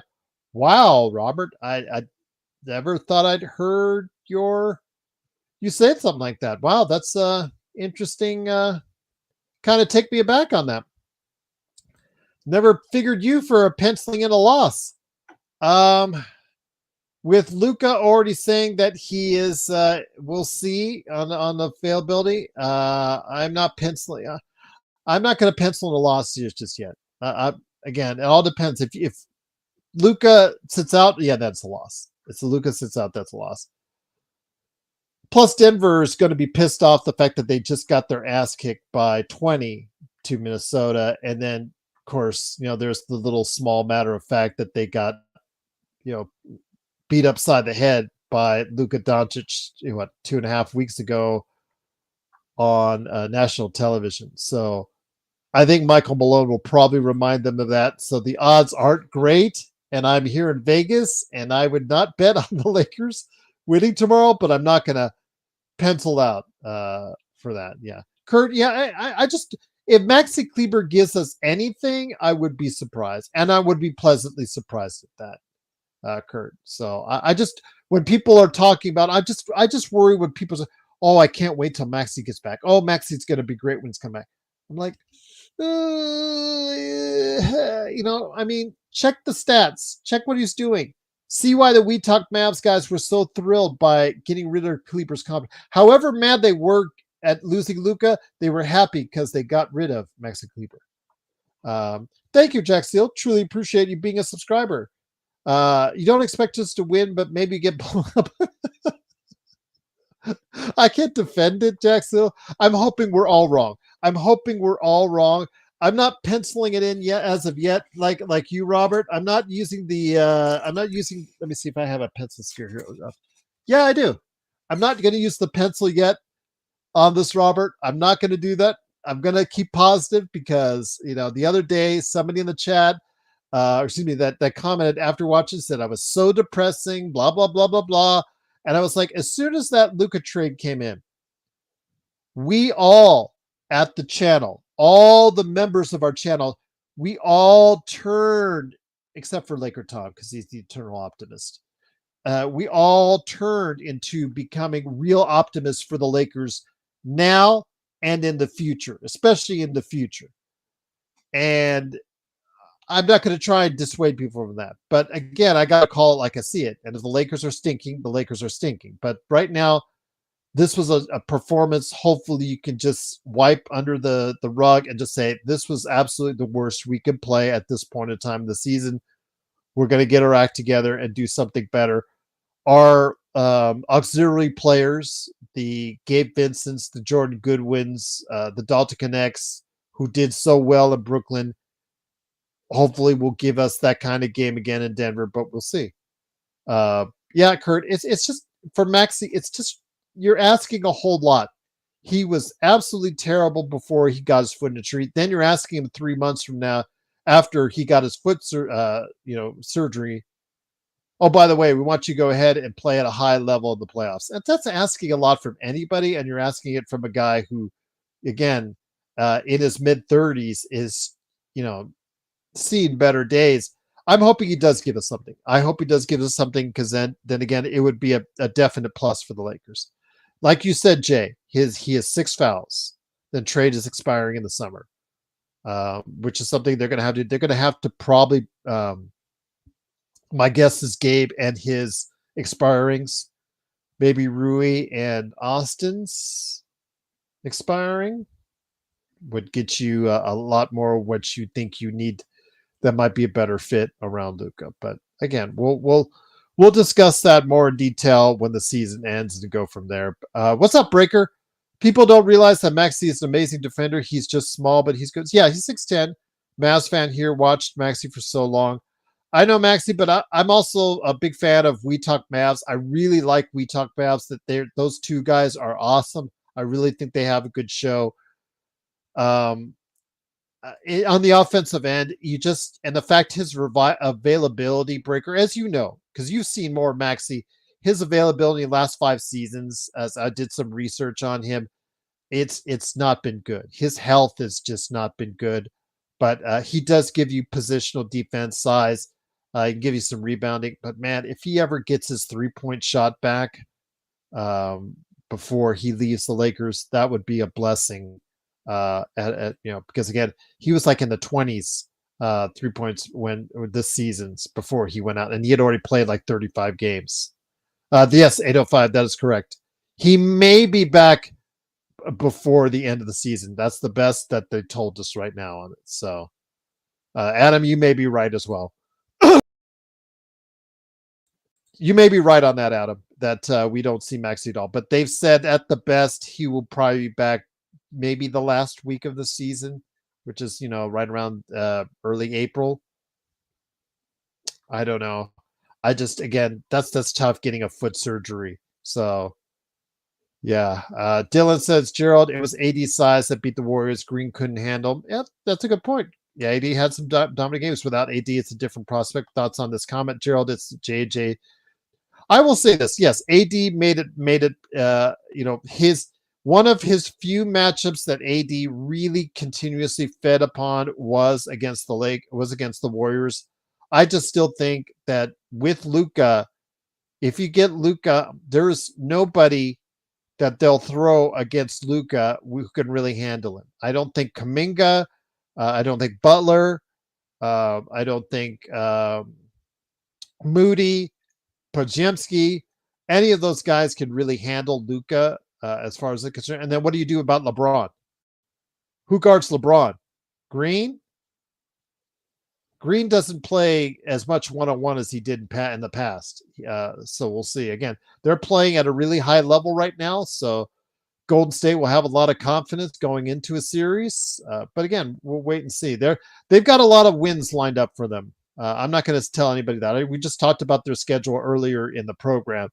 So I really think that the Lakers, still will have the edge simply because the fact that even without AD on the front line, with Rui there, with LeBron there, I just think that's going to be too much for the Lakers to go ahead and overcome. The Warriors to overcome. I think the Lakers will have the edge in that series. Curry says we've been beating the Warriors without AD, though. You're right. I think April 3rd will be a test, Kari, because I think that both those teams will still be playing for seeding positions. So when the Warriors come to the Lakers, we can actually get a true test of, or at least a pretty good test of what the Lakers Warriors might be like around that time. Breaker says, yeah, the number one strength of the Lakers if Luka play and LeBron. Again, Breaker, if we're healthy like we were in that 8-game stretch, the Lakers are going to be a tough out for anybody. I'm not favoring them over a team like the Celtics or the Cavs or OKC, but the Lakers in any series, if Luka and LeBron and the team is healthy going into it, have a chance against any team in a 7-game series. And they have a very good chance in the game in a 7-game series. I wouldn't favor them because I'm here in Vegas and I'm not going to go ahead to all that, but I won't say that it's like impossible or anything like that. I say they have a pretty good chance against any team if all of them are healthy. And I'll leave it again. Jackson says, I hope the Sacramento Kings make a comeback. Well, it's in the second half now. They are making a comeback. You know what? They were down by as many as 23-24, I said earlier in the show. They're now only down by 6. Actually, now down by 9. Somebody hit a 3. As soon as I say it, I got to curse them. What happened there? But yeah, again, we'll talk about it. As this goes on. But I think the Lakers, again, I think it's a little bit too early to go ahead and speculate if the Lakers and Warriors are going to meet in the playoffs. We got to see what seeds both these teams have, and again, where will they be at here in a little over 3 weeks time on the 3rd? We'll see how it looks, and we can start having those discussions because things might look a little bit clearer for the Western Conference when the Lakers and the Warriors meet up at the Crypt on the 3rd. Austin Reeves spoke out about the spot the Lakers find themselves in. They've lost 3 in a row. JJ Redick says when he walked in, everything was good a week ago. Well, everything is not so good now, but again, we will go ahead and find out what the Lakers can do tomorrow to salvage this road trip with a victory, hopefully in Denver. We will see the status of course, Our good friends, as far as what happens on the Lakers, we'll see what the status of who plays and who doesn't on the team for the Lakers. Again, if there's any injury updates, I will report it and retweet it at Lakers Fast Break on YouTube. Excuse me, on Twitter. So yeah, Lucas misses helps every team in the league. Well, yeah, but he did play well tonight. 45 points, but he didn't get the support that he needed tonight. In fact, at times he was the best defender on the court. When Luka is the best defender on the court, that's not the best sign for your defense. I'll leave it at that. Kurt Affair, Xbox. It doesn't matter. Giddey is the MVP of the league and should be celebrated. Now you're just placating to Xbox, Kurt. But again, how did Giddey do tonight? Usually Xbox is like right in my face about that. He did play against D'Angelo Russell. Oh, Cam Thomas came back to the lineup. And man, Cam Thomas, yeah, green light for him as always. There isn't a shot that I think Cam Thomas hasn't liked, which sometimes is to his detriment. But no, he didn't play tonight. Oh, no Giddey tonight, Xbox. They're resting the MVP. Okay, I'll leave it at that. But BC, great to have you here as well. Truly appreciate it. But again, it's the Lakers losing 126-106. Again, I'm just trying to help you guys out. Not trying to put everything down as far as not trying to, Robert, I'm not trying to pencil in the loss just yet. But I'm not going to sit here and give you guys false hope. We'll find out what the status of Luka. Luka has to play tomorrow, or else, yeah, that pencil will come out. That pencil will come out, and I'll leave it at that. But again, it is the Lakers fast break, 126-106. Xbox, did you want to jump on, or you just want to wait till tomorrow, my friend? Let me know in the comments. Kyrie says Sacramento comes back. They're down 7. Yeah, they were down 23, not 24. Thank you, Kyrie. I thought they were down 24, but it's 23. My mistake. Down 7. So yeah, hope can be there. Luka has, yeah, Jackson, Luka has to play tomorrow in order for the ability for the Lakers to even compete in that game. But then that's going to be a hard one, Jack Seal, because Michael Malone hates the Lakers, and is going to remind them what happened 2.5 weeks ago. Yes, on a national TV front. And then also remind them they got their butts kicked 2 nights ago against Minnesota. So we'll see. Yeah, Legend, quiet night for him. Only 10. But Legend, Legend is a class act, everyone. I appreciate our community embracing guys like Sports Baby and Legend who have favorite teams that are not the Lakers, but still are a major part of what we're doing. But yeah, again, Steph could go off at any point in time, and that could be all she wrote with the way the Warriors are playing right now. Yes, he is the GOAT. Absolutely, indeed. Oh, Xbox. Don't be hard. He is a fellow countryman to use Xbox. I thought you guys got along better than that. Okay, despite the fact you guys like 2 different football teams and football as in soccer to those Americans out there, we'll just leave it at that. Yeah, and I'll just leave it at that. But Jackson said, Gerald, yesterday Murray got bad game. I guaranteed he would go off against the Lakers. Yeah, he seemingly only. Yes and no, Jaxio. Because remember, Austin, his best defensive performance ever was in that first round against Murray. Now, Murray did hit the 2 shots. I will give him that. But man, if you'd have told me that he would go into the series shooting, what was it, 38% overall and 30% from 3, off the top of my head, I looked it up in previous shows, but it was one of his worst, if not his worst performance for a round in the playoffs. If you'd have told me that, I would say the Lakers have a chance, if not a really good chance, to win. And of course, as we all know, the Lakers led in every single game of that series, and we all know the result from there. Kerry says, you never know. Sometimes it's good to sit stars, other times sit up. Yeah, Kerry, don't have this argument with Joe unless you want to set yourself to get yelled at, because he does not believe in resting guys, and he said Luka had a 2-month window to rest already, so he is good. No, he did not get released. Jameson is on a two-way contract, so he is limited in the number of games he can play for the rest of the season because he is on a two-way.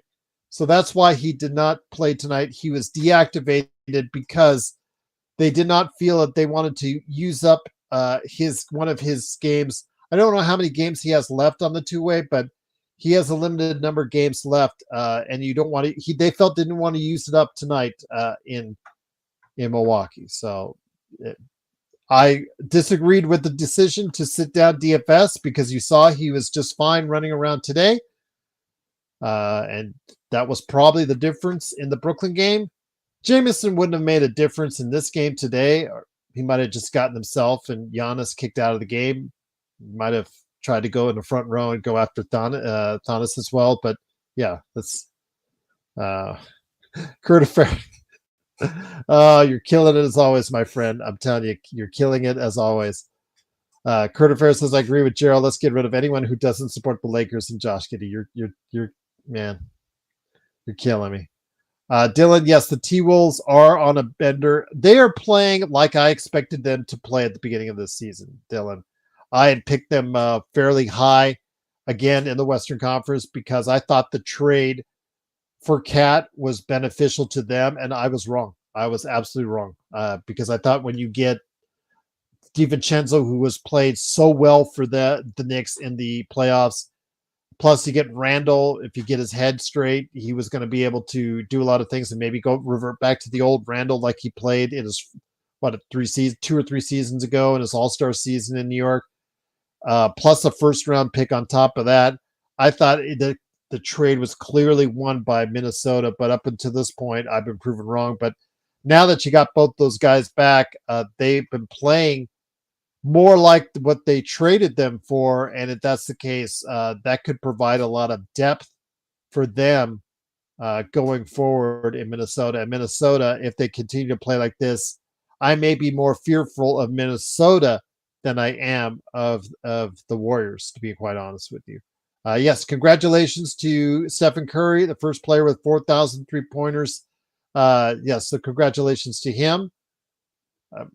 I don't think anybody will ever come close to it unless the style of game changes even more towards three-pointers. But yeah, definitely a proud moment to the greatest shooter of all time, Stephen Curry, indeed. Absolutely. So got to give him his props on that. So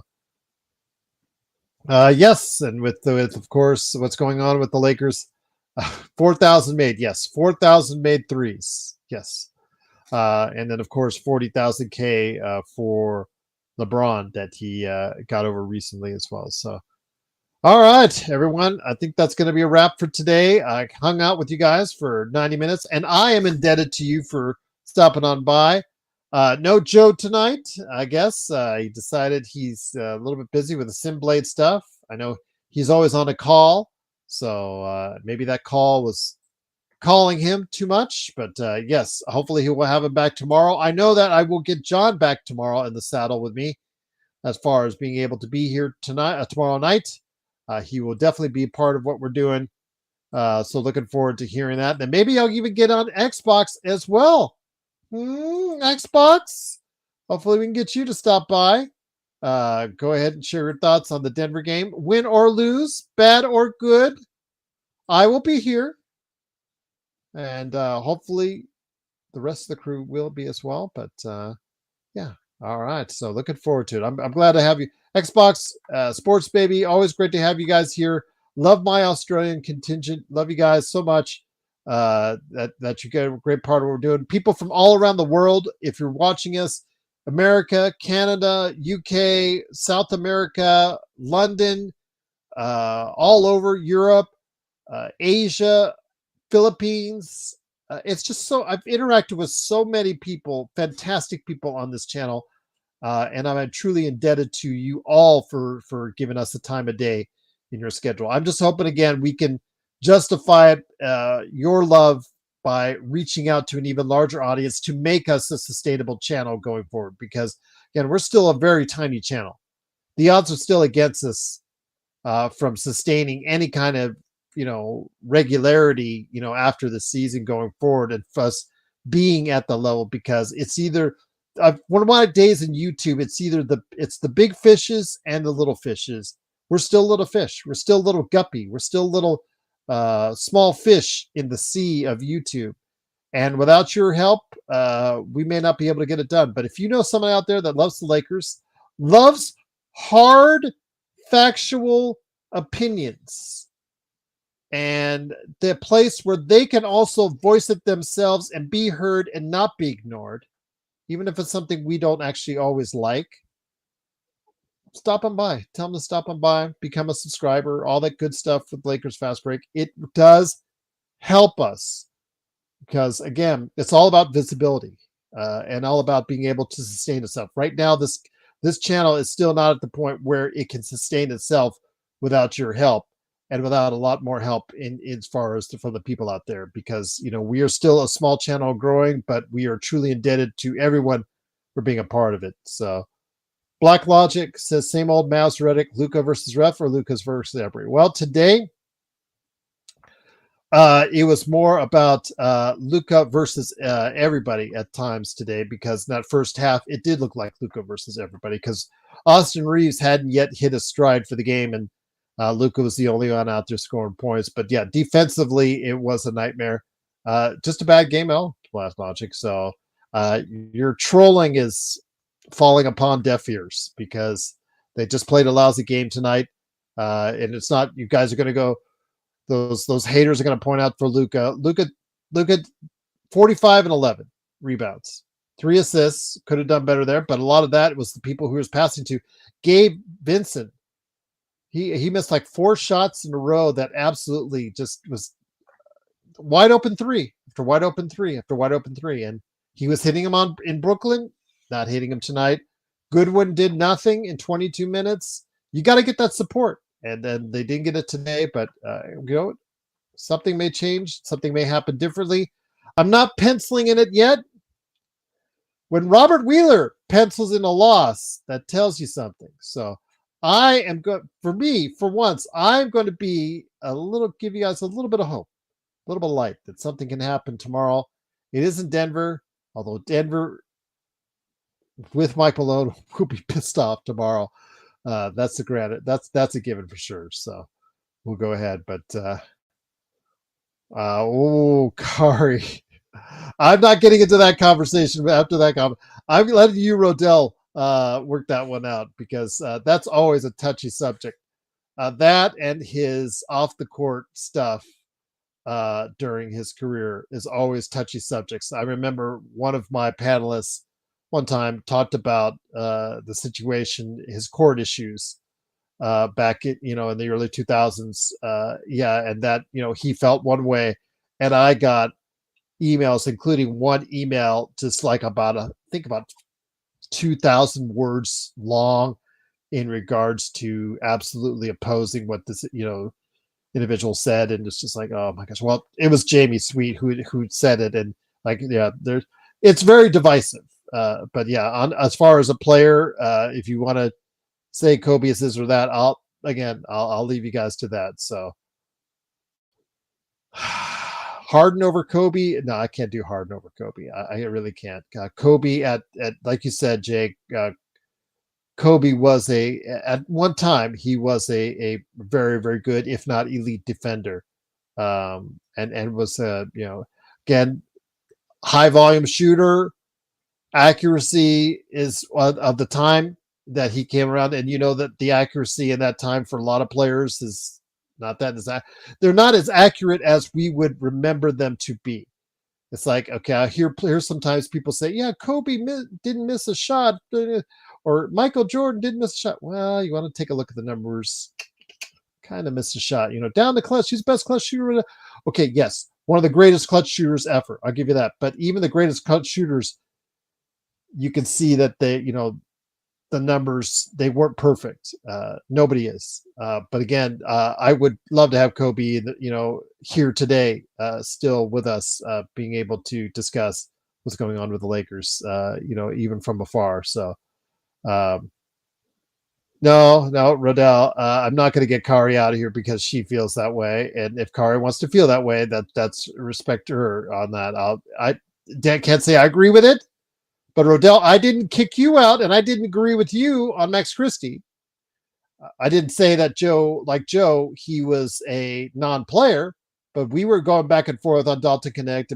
We were okay, and I didn't kick you out. So Kobe, you got Kobe sometimes walks on water with the Lakers fans, and definitely I understand that's the case. But I understand Kobe's one of my greatest all-time players, but may not be for everybody. That's all subjective, and I'll just say that. Black Logic says, we know Luka will never make an all NBA defensive team.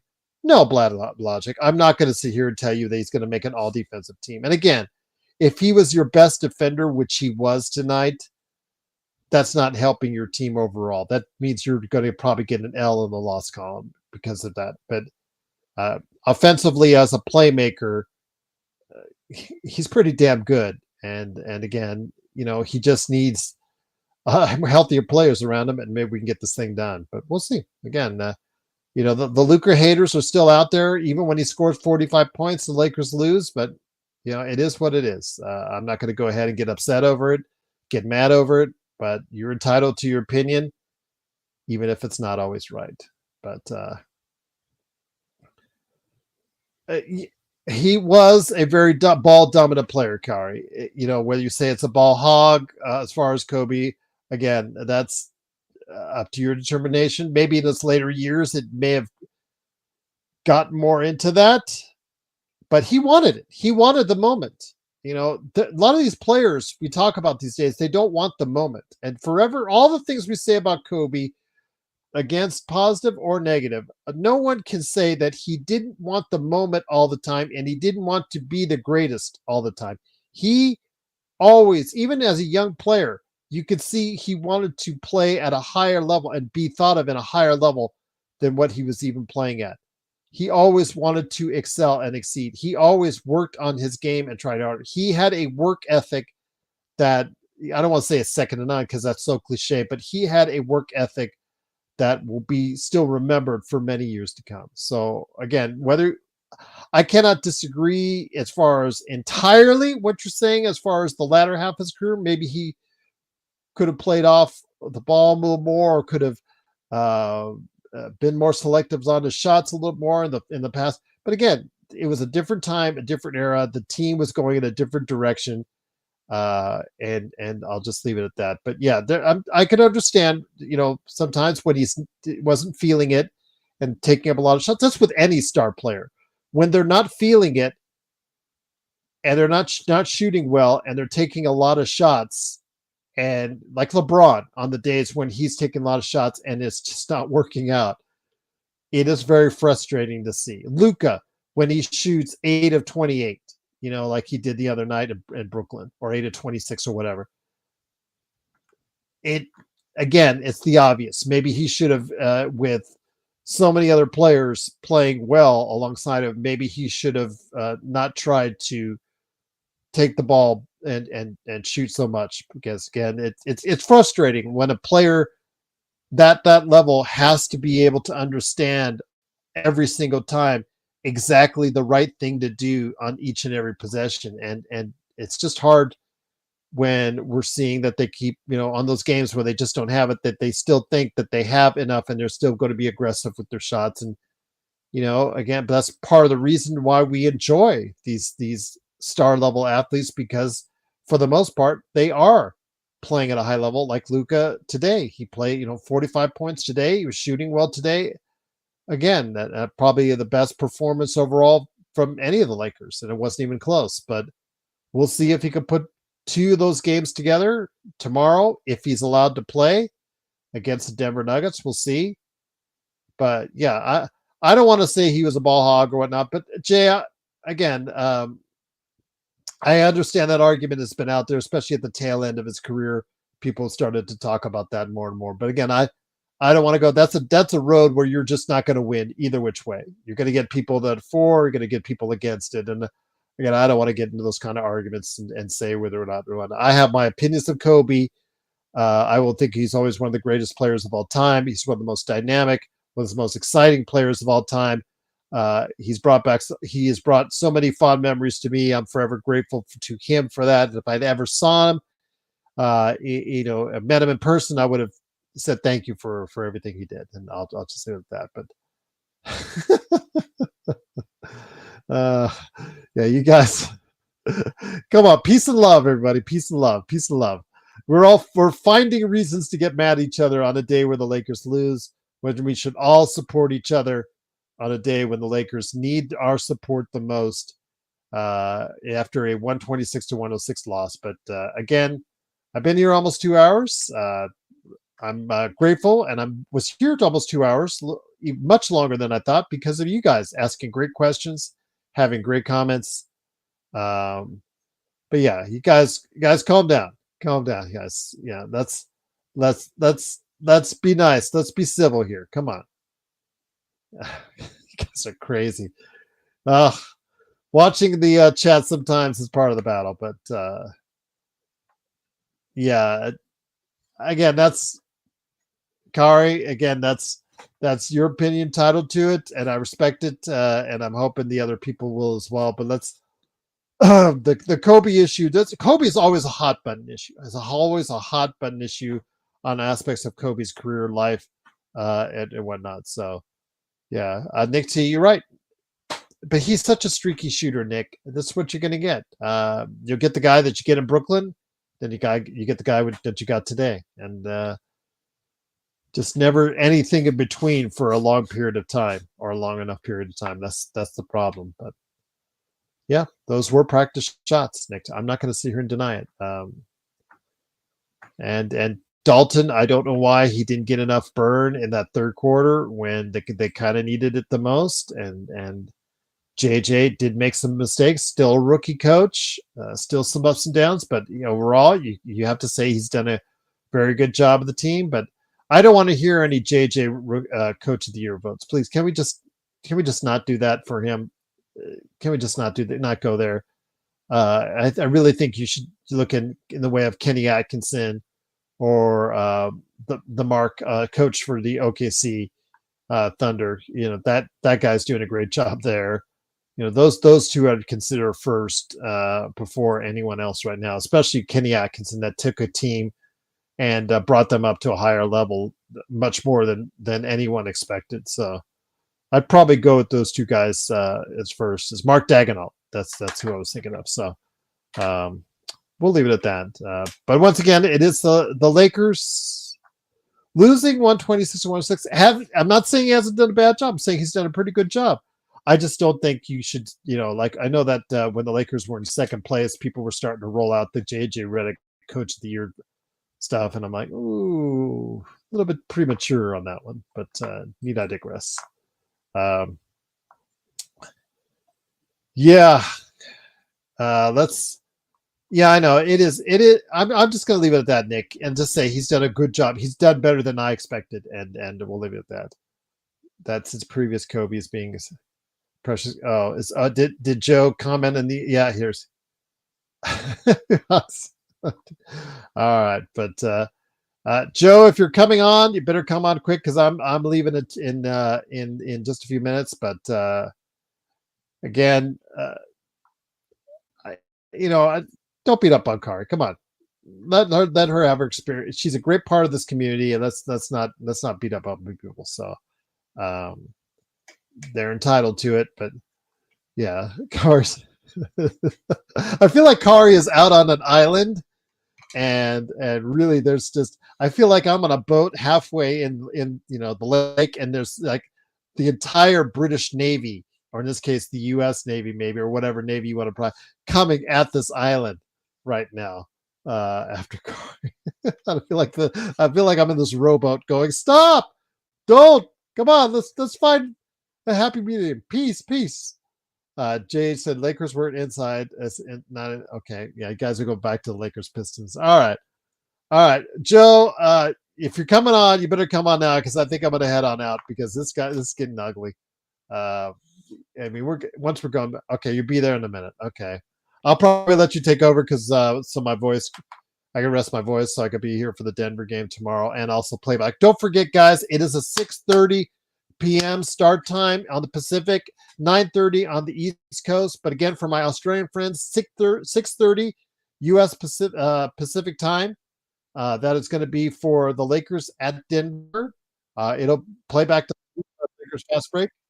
So go ahead and join us there. But for now, I will let this man take over.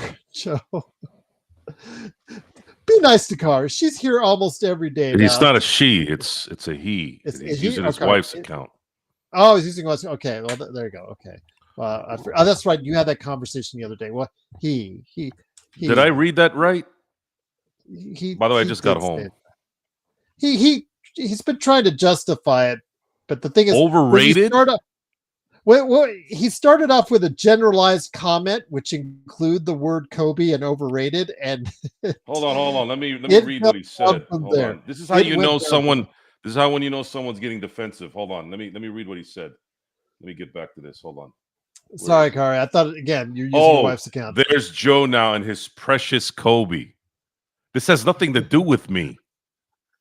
Let me go ahead. Look, I'm looking up the. How do you have the nerve?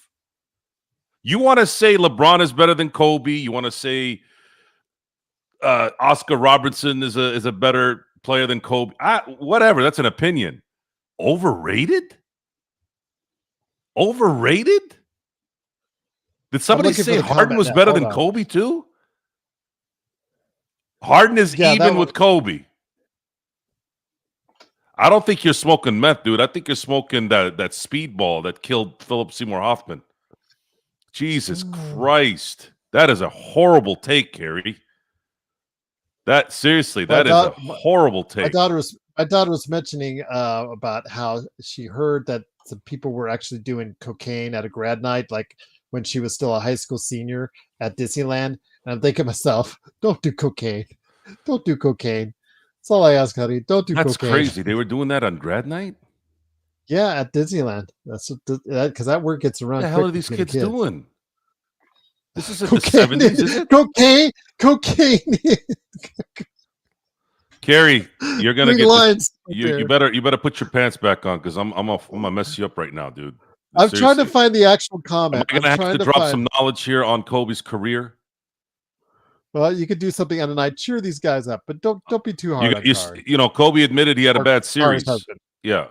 Carrie, I'm calling right now. He's sounding like a Carrie right now. He's not sounding like someone who knows what he's talking about. I mean, I've heard a lot of things about Kobe. I've never heard the word overrated.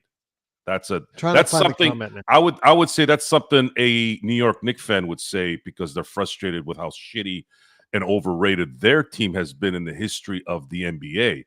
They have the most famous arena with the most dinkest team that you can have in that arena. Mm-hmm. Right? They haven't won shit in half a century. And the Lakers still, in case you guys don't know the history of the NBA, Lakers are still the franchise, whether they were in Minnesota or in LA, are still up 3-2 in the finals against the New York Knicks franchise. Mm-hmm. People only remember the two losses in 70 and 73.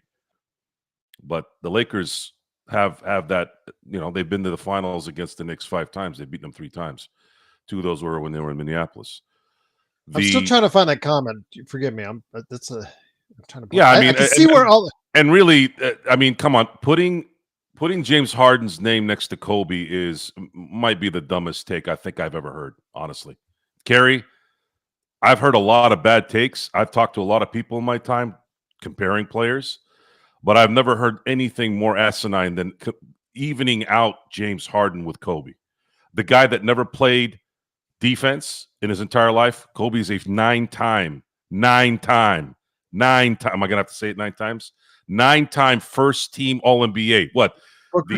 The owners, the writers just decided to write in Kobe because they were being nice. If that was the case, then they would have given him more MVPs, wouldn't they have? Right?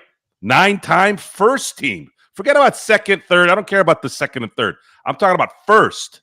9 times. How many first team All-NBA defensive teams did James Harden make? What did James Harden win ever in his life? What? When he was the man. when he was second, when he was third, whatever it was. Didn't matter. Second, third, first. Didn't win shit. Couldn't even win a series by himself when they really needed him when he was up 3-2. You give Kobe a 3-2 lead no matter who's playing, he's closing that shit out. He had 3 bad series in my book. Actually, it's not 3, it's 2. 2 bad series in my Laker viewing life. 2004 finals, and the other was the series against the divisional series against a semifinal series versus Oklahoma City in 2012. Those are the 2 bad series he had. What were you looking for? Usually, I mean, that exact comment, Kari. I didn't want to misquote Kari or Kari's husband. Oh, now you're taking take everything back now, Kerry. Don't. No, I'm not buying that. No. Harden is not a better offensive player than Kobe. No. Why? How is that? How? How? That whole offense that Harden ran. How many shots would he take a game? And what did the league do during that time? That's like saying Matt Stafford is a better quarterback than Dan Marino because Matt Stafford has 2 5,000-yard passing seasons.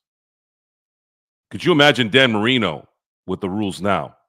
You have to put things in context. You guys know this. You know this. You know I have discussed the word context. Rules matter. Eras matter. That's why it's usually stupid to compare eras. But there's one thing that you cannot deny. The fact that you put Harden in the same sentence with Kobe automatically doesn't allow you to have any credibility in any discussion from here on out. That's a horrible take. Harden is, to me, a volume shooter if there ever was one. And how many teams did he play on where it was just him for like 6-7 years? Imagine if Kobe shot the ball 40 times. Kobe cared about winning, guys. Kobe cared about winning. You don't think Kobe could have averaged 50 a game? Let's ask the real question. Let's say Kobe was really selfish. You don't think he would have been able to average 40? I'm not going to go to 50. 50 is a lot. There you go. 40 a game. Honestly, answer this question. If Kobe was really selfish, like some of you jackholes have called him, they're not in here, only one right now, but those out there that I've talked to, you're going to look at me right now and say that he couldn't have averaged 40 points, let's say in 2006, 2007, 2008, 2009, 2003. Kobe could have averaged 40 in his sleep. He didn't because ultimately it was about winning. He cared about winning. When he wanted to get traded, it wasn't because, he didn't get what he wanted and wanted to go to Brooklyn. And then after that, he didn't get what he wanted. I'm going to go to Philly. And then after he didn't get what he wanted in Philly, I got to go to L.A. I mean, seriously, that's an insult of all insults that I've heard when it came to the Kobe discussion. You want to call him an asshole? You want to call him someone that maybe could have done a better job with Shaq? Absolutely. Absolutely, that's correct. I do put a little blame on that whole setup with him, too. People want to blame Shaq.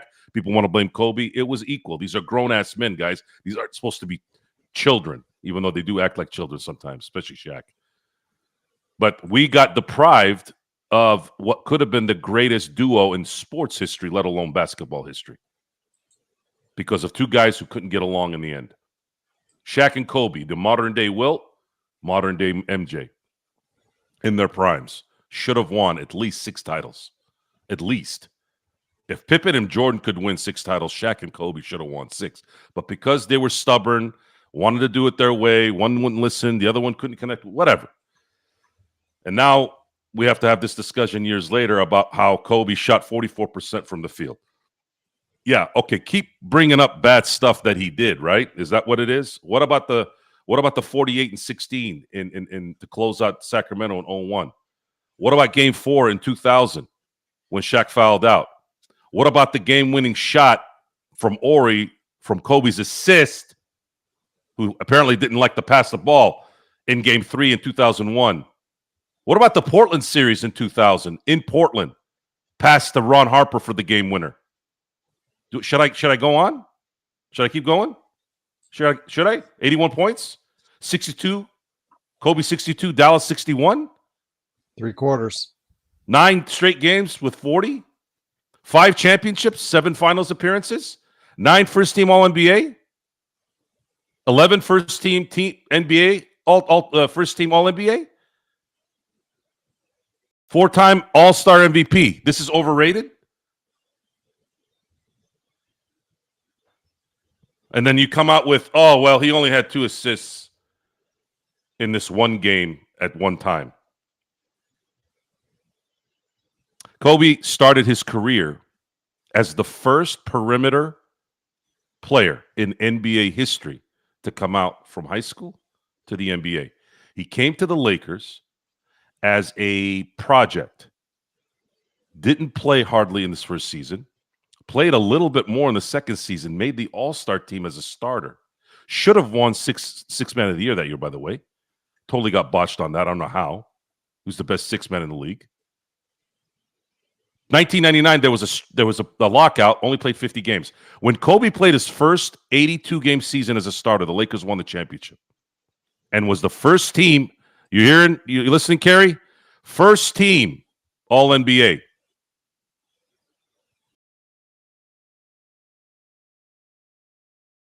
Okay, now we're going to Colorado. We went from basketball to James Harden to Colorado now. What are we doing here? This is exactly how this argument always goes. And the Colorado argument, Joe, because you remember when I think you were here. I never said I was going to put Kobe over MJ, but I will tell you right now. I'll let you finish your joke. Sorry, let me put a button on this. No worries. I have never said Kobe was better than MJ, but I would pick Kobe second. Kobe did not have weaknesses in basketball. I didn't see a weakness. MJ as well. The thing that separated Kobe from MJ is MJ had another gear that God gave him. His fast twitch fiber is immense. It's immense. That's what kind of separated him. So one of the examples I use is Kobe would shoot over you if he couldn't get to his spot. MJ always got to his spot. He was that fast, that quick. There's a reason why they called him the Black Cat. He was ridiculously athletic. There was a game I saw randomly one day, like this was years ago, on ESPN Classic. And Michael Jordan in 1986, 87, 88 was so freakishly athletic. I couldn't believe what I was watching. I was young. I don't remember that, right? But I was watching him move. I wasn't even paying attention to the game. He was so relentless and so fast. And I don't care how slow you think people were in the 80s. These guys are still professional athletes. These guys are freaks of nature. These guys are freaks of nature. And then you have Michael Jordan. There was another athletic ability there that no one I've ever seen have. I've seen a few people have close, maybe like in terms of vertical, like a Vince Carter. Would be another one. Robert Pack was that guy's athleticism was just, I don't even know what the hell that was. Fast. He was so quick. Oh Joe. my God. I don't even know. I don't even know what that was either. So there have been guys that have been maybe, I don't know if I could ever put him next to Jordan in that 84 to 90 area. Maybe there was a couple guys that could match his athleticism, but I didn't see it. At least I didn't see it because I think there was, not only did he have that athleticism, but it's that mental relentlessness gave him an even higher gear. Kobe did not have those things. He didn't have big hands. He was still a freakish athlete, of course. I don't think you can't deny that he wasn't, because those under the basket dunks that he did against Minnesota and the Knicks, I remember those games. I was watching them live, and you can't not be a freakish athlete without making those kind of plays. And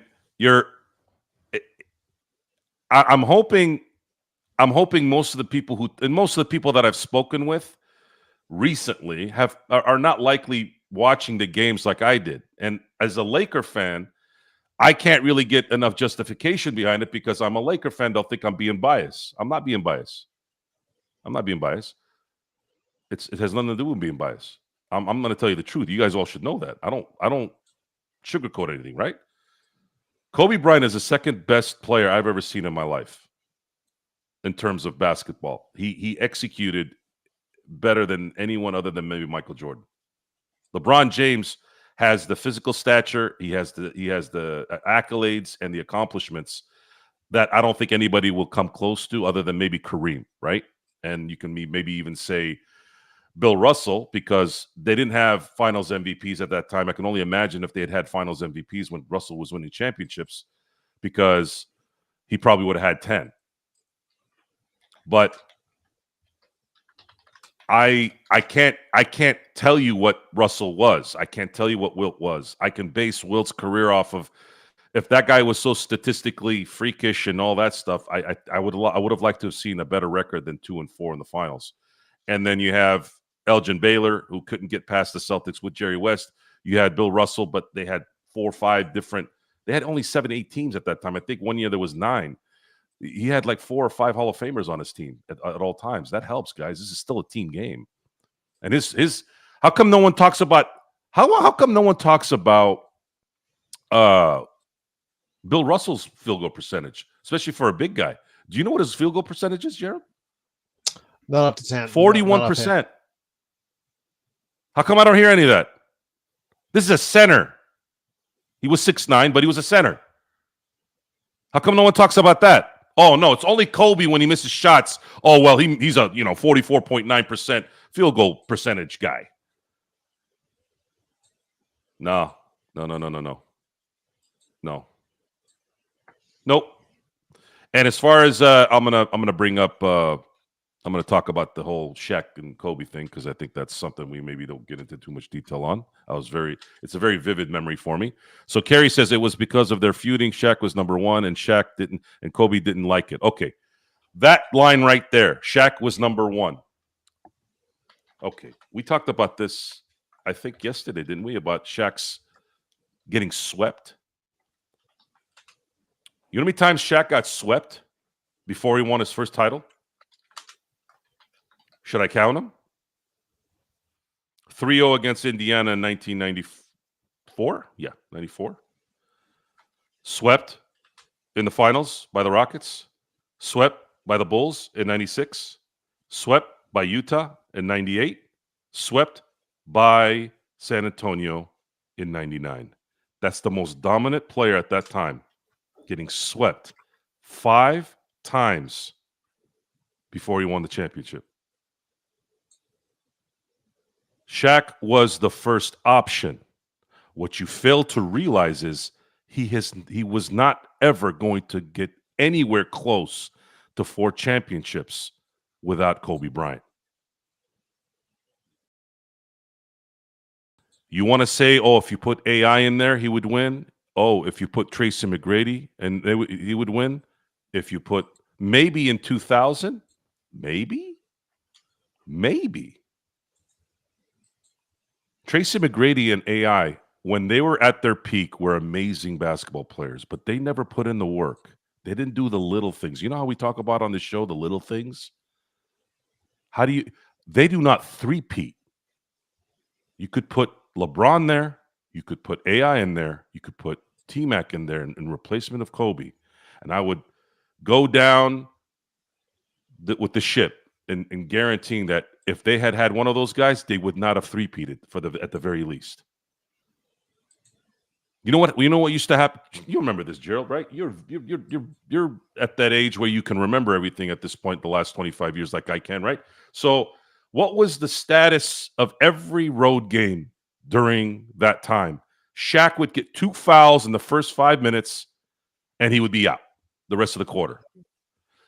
The refs always officiated Shaq different on the road versus at home. Who do you think took care of the road stuff?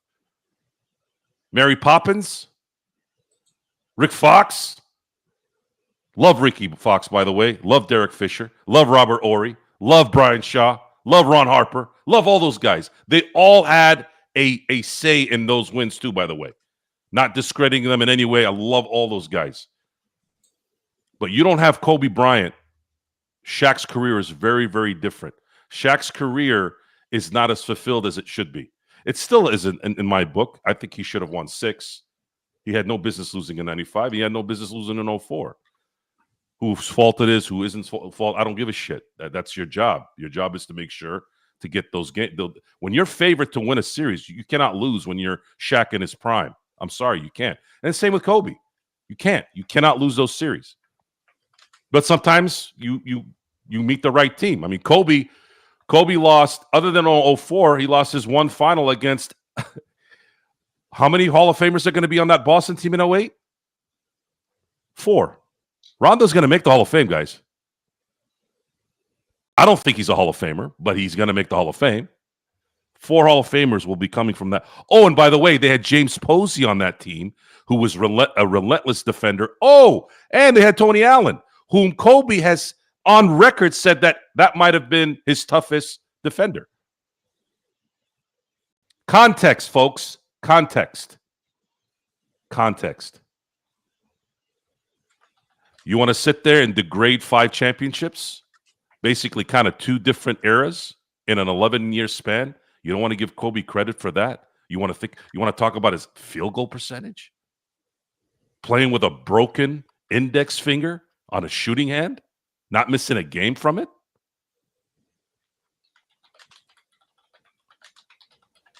"14 years in the NBA, spent half that in the finals with 2 different era of basketball. And the time that he wasn't winning championships or competing for championships, he was taking Smush Parker. And if you think Alex Lynn is frustrating, watching Kwame Brown play basketball would want to give you an aneurysm. I think it did for me. Yeah.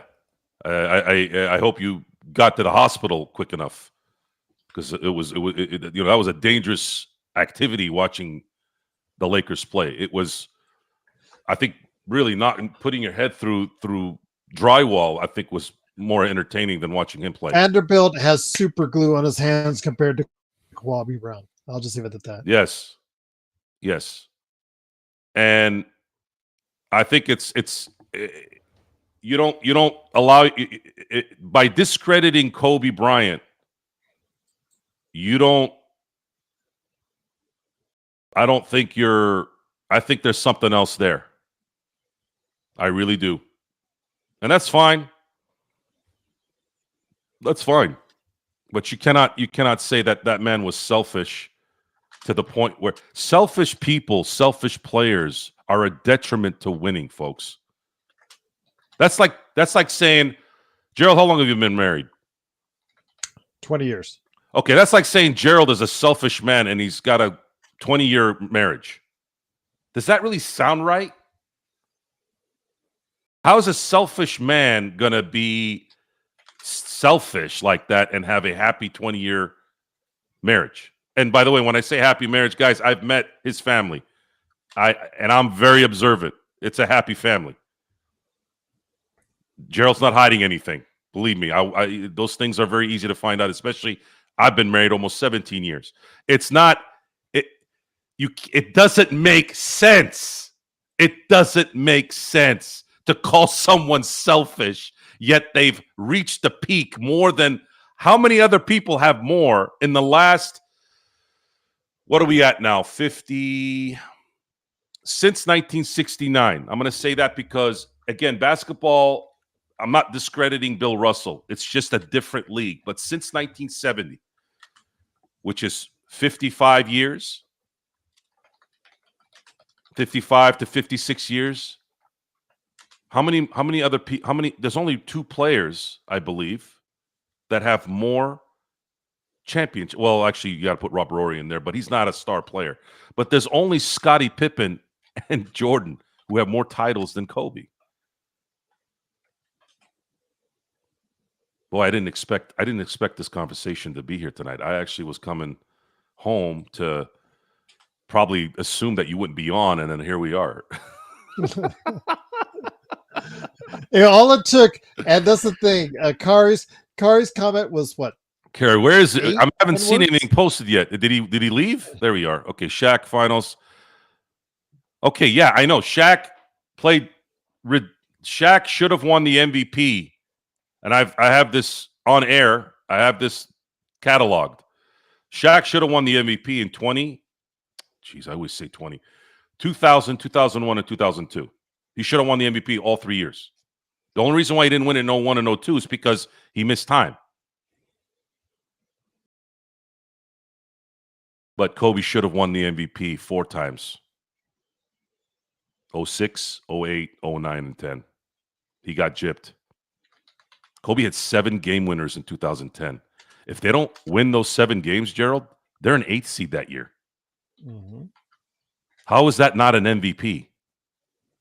The Lakers went 65-17 in 2009. They lost 2 of those games that year on a buzzer beater. One with Indiana, one with the Sixers at home. They were relentless in 09. Very underrated team. How was that not an MVP? Because I keep hearing the same thing, right? You got to win to be the most valuable player. Well, who won more than Kobe in 09? Well, Cleveland. Oh, Cleveland in the East, where the East was shit, right? Competition, contest. This guy, Kobe was getting 1 seeds those years in the West. They had to beat 450-win teams in 2010. How is that not great? How is that not great? Imagine we're sitting here talking about the Lakers getting a 2 seed or a 3 seed based off of 52 or 55 wins.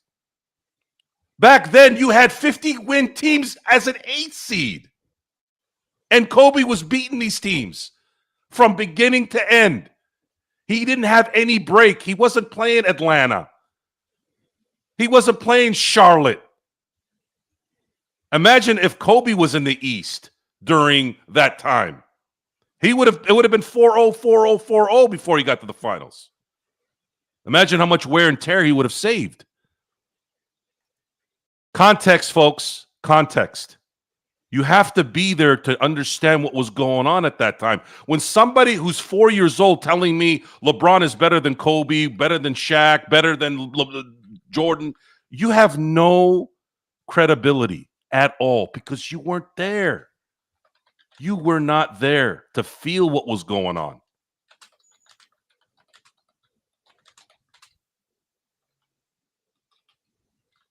So that's, I don't think I need to explain myself anymore, do I?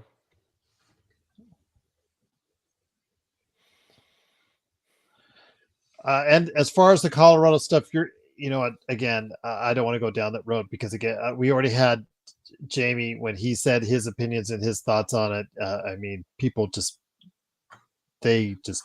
Well, to put a button on that, no one knows shit, but they act like they do. You talk to lawyers that I know. You know, it's funny. They had an episode of Growing Pains. This was years ago, obviously. And I remember the episode. It's the only one I remember. And I remember Carol, the nerdy sister, right? Mm-hmm. There was this. I couldn't remember exactly the story, but I remember that she did something, or she was accused of doing something. Was it drugs? No, I don't know if it was drugs. It was something where she just had to plead guilty to not have to deal with anything. And she goes, but I'm not guilty. Why would I say I'm guilty? Because, in some cases, it's easier to get the plea deal done so you can avoid trial and avoid jail time or whatever, right? Like people will say no contest. I guess maybe they didn't teach no contest at that point, right? So the story was she had to say she was guilty and she would get a lesser charge. She would get maybe community service and it'll be done. And then her response to that was, but I'm not guilty. But the risk was if you say you're not guilty, then they're going to, try to go to trial with it. You see what I'm saying? So the stuff that you saw at the end, maybe it gives you this feeling that he might have admitted something. And again, I'm not going to sit here and talk about the details of what you should think and what you shouldn't think. But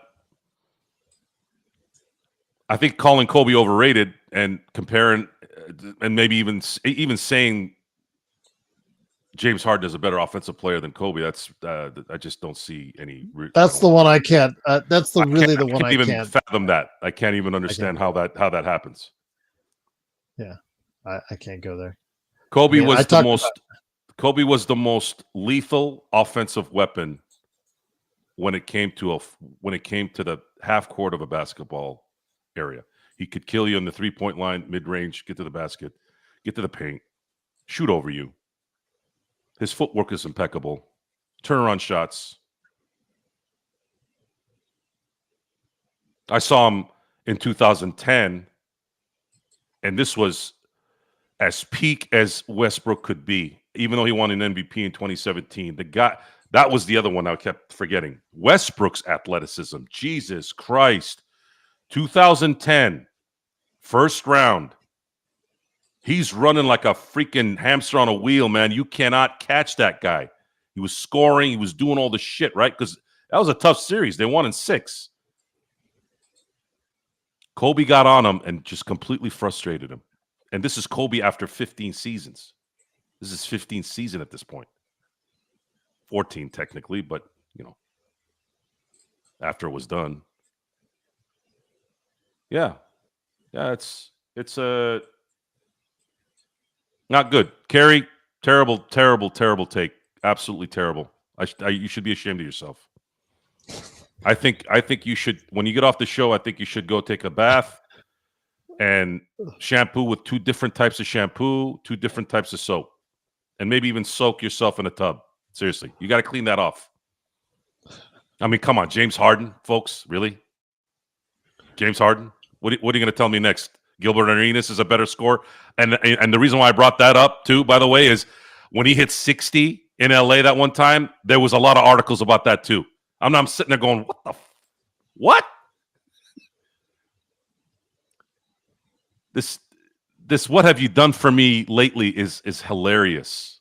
And revisionist history is hilarious, folks.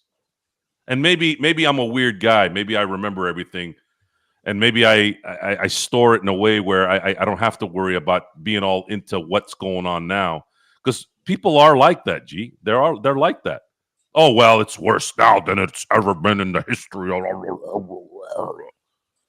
I go, you do know that people used to sell their kids like out of the hospital, right? Back in the early 1900s. Go read it. It's on the internet. I mean, I guess it could be fake. Why would it be fake? People have always been people. Matter of fact, I think it's been worse. It's been much worse. And to think that things were better now or worse now, I think you do yourself a disservice when you do that. What you need to do is you really need to sit down and really focus on what you've watched and what you've seen and understand the difference. Opinions, you're entitled to them, but you got to have stuff to back it up. If you're gonna talk about something that might be maybe not agreeable to the masses, well, bring the information. One of my favorite sociologists, I mean, he has different tags. He's a professor as well, is Thomas Sowell. Thomas Sowell is a brilliant man, a guy that doesn't get talked about enough, actually. He comes with facts. When there's issues with political discussions, social discussions, he comes with facts, guys. He actually does the research. And what happens when you tell someone the truth, usually, Gerald? They say they want the truth, but what happens usually? You know how the whole, hey, honey, does this make me look fat? You know, that whole, cliche, right? You're always taught to say, this is from when I was a kid, right? Oh, you're always taught to say, just say she looks good. See, that's a bad way to teach people, man. That's not the truth, though. Especially to someone who's supposed to be close to you. Supposed to tell them the truth, right? That's what it's all about. But you got to come with something. Kobe's first ring, he averaged 15 points in the finals. He only has 1 MVP, 2 finals MVPs, second fiddle. Oh, okay. Did you forget Jalen Rose almost broke his ankle? Or am I being obtuse? You do know that, right? Oh, and let me ask you this. You remember game 4, right? Overtime? Shaq fouling out? Take Kobe out of that game. What happens? That series is 2-2. Then what? Then it's very likely that the Lakers are going back home down 2-3. Oh, what about the game winner against Phoenix in game 2 in the semifinals? How about that one? Come on, Black Logic. You got to change your name to Black Tragic. Because if you're going to come bring stats to me, I'm gonna fry you. Don't be bringing me stats. Because you're now going to, you just told me, or some of you just told me he's selfish, but then when he holds back his game to win, oh, he doesn't have the stats. Which one is it? Which one is it? He has the stats. He's a ball hog. He doesn't have the stats to win. Oh, he didn't have enough. What do you want him to do? Folks, anyone on that team, that includes Magic, Bird, Jordan, would have been second option in the offense because Shaquille O'Neal was a force that only Wilt has been in the NBA. Even as great as Bill Russell was, he was not that kind of player. He was the ultimate defending team player. He was like Dwight Howard, but smarter in his era. There's only been 2 guys that have dominated the NBA as bigs the way they did. Kareem was accomplished, arguably the greatest center of all time, but I'm talking about pure dominance. Wilt and Shaq, anyone on that team would have been second option, even if Jordan was on there in his prime. So understand that, because it always gets to Kobe, to discredit Kobe. Why? Why? Kobe did not come into the Lakers like Jordan did, like LeBron did, like AI did, where he was the man off the bat. You don't think Kobe would have had more accolades if he was the man from the beginning? You're out of your fucking mind.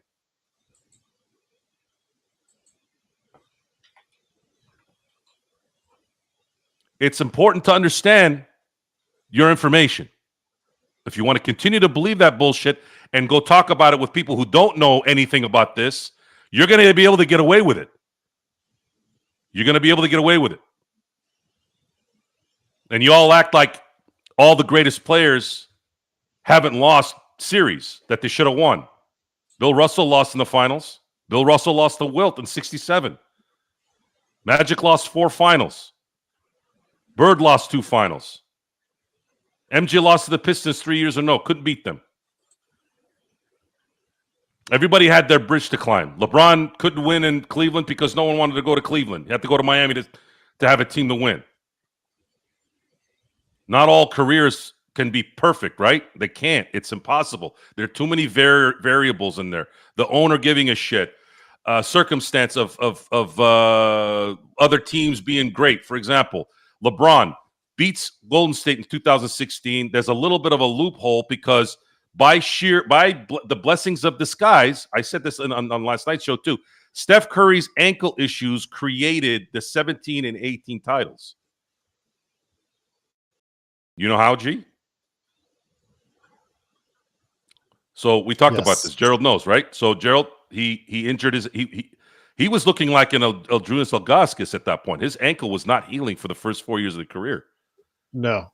So his second contract. That's why his first. Well, that's why his first major contract after his rookie deal was not that high because Golden State was hedging their bets. Apple, good memory. Okay, hold on. Let me put this. I've listened to Smush Parker in his interviews. There was I can't remember what documentary it was, but Smush Parker was teary-eyed. And he was talking about that instance. I don't know what happened with him and Kobe. And again, folks, no one is perfect, okay? Kobe's a human being, just like we are. There's things he's done that I don't like either.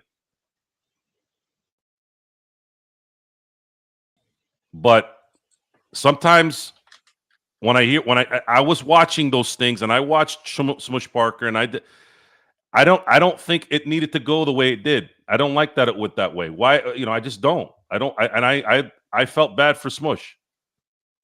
I did, and there was compelling discussions from him about his relationship with Kobe, and I said, maybe Kobe might have been, maybe Kobe kind of maybe missed this one a little bit. We were talking about how he might have missed on Rob Pelinka too, right? But I don't know what that has to do with Kobe's career. It really. I mean, look what Pippen's doing to Jordan. Are we going to now talk about how we're siding with Pippen? You guys are throwing shit on the wall now. Where'd Gerald go? Because Gerald said, fuck this, I'm done talking about the Kobe thing. Let's see here. Hold on. Let me look at some of your stuff. Thank you. Glenn Rice helped us kick off that three-peat. Not enough credit for G Money, man. I think he was valuable in that 2000 season. I think he was the perfect third guy, and a lot of the reasons why they kept winning games. Yeah, I'm not seeing Gerald here. Where is he?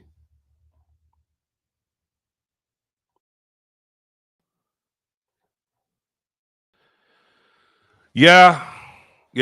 Eddie Jones and Kobe. Although I do think if they had held on to Eddie, I think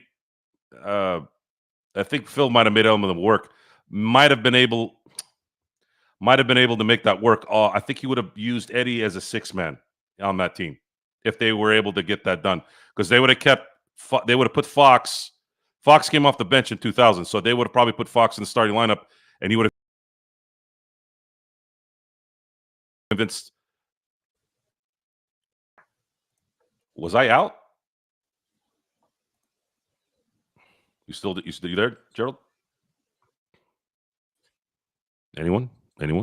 You all hear me? Yes. I can hear you. Okay, good. Go ahead. Yeah, Eddie Jones would have. So Kerry is changing the subject now a little bit, I think. Thank you, because I'm kind of tired of talking about this now. Eddie Jones, had he stayed in LA, would have likely.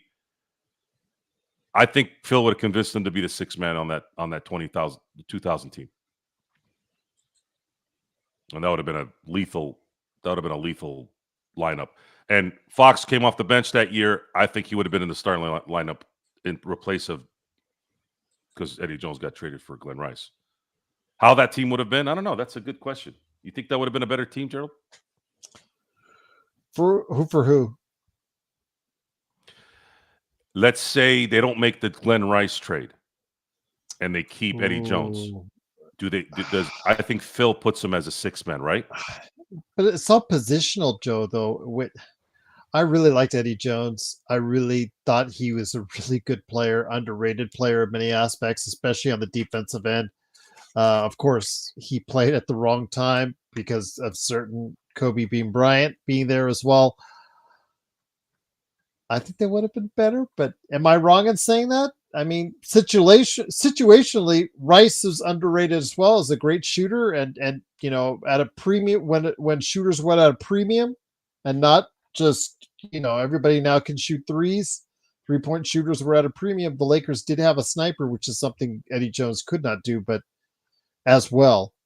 But man, I like Jones games. I really like Jones games. I believe that because the league was still in position-centric league at that time. There was point guard, scoring guard, small forward, power forward, center. I'm almost sure that Phil Jackson would have tried to convince Eddie Jones to come off the bench. And Eddie Jones would have been a six-man perennial player on that three-peat team. It's just too perfect. It would have been too perfect. Him coming off the bench, he would have been absolutely just lethal with that team. All right, let's close it out because Xbox is thoroughly pissed at you. He's screaming at you to talk about something in 2025. Joe, thoughts on AR? He just wants you to talk about something relevant to today's game. I think he's tired of listening. Didn't you guys do that already?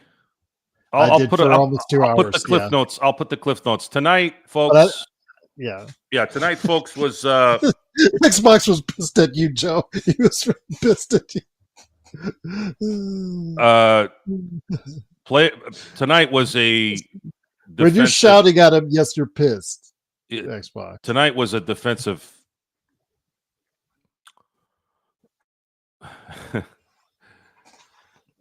Their defense tonight was probably the worst I've seen this year.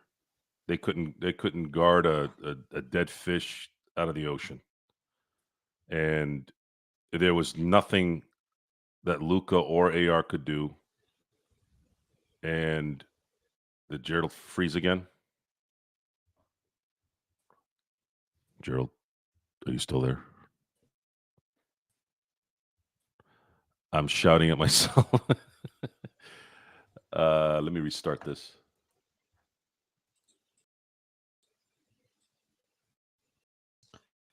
I'm back here, so I'm back again. Gotta love this. There he is.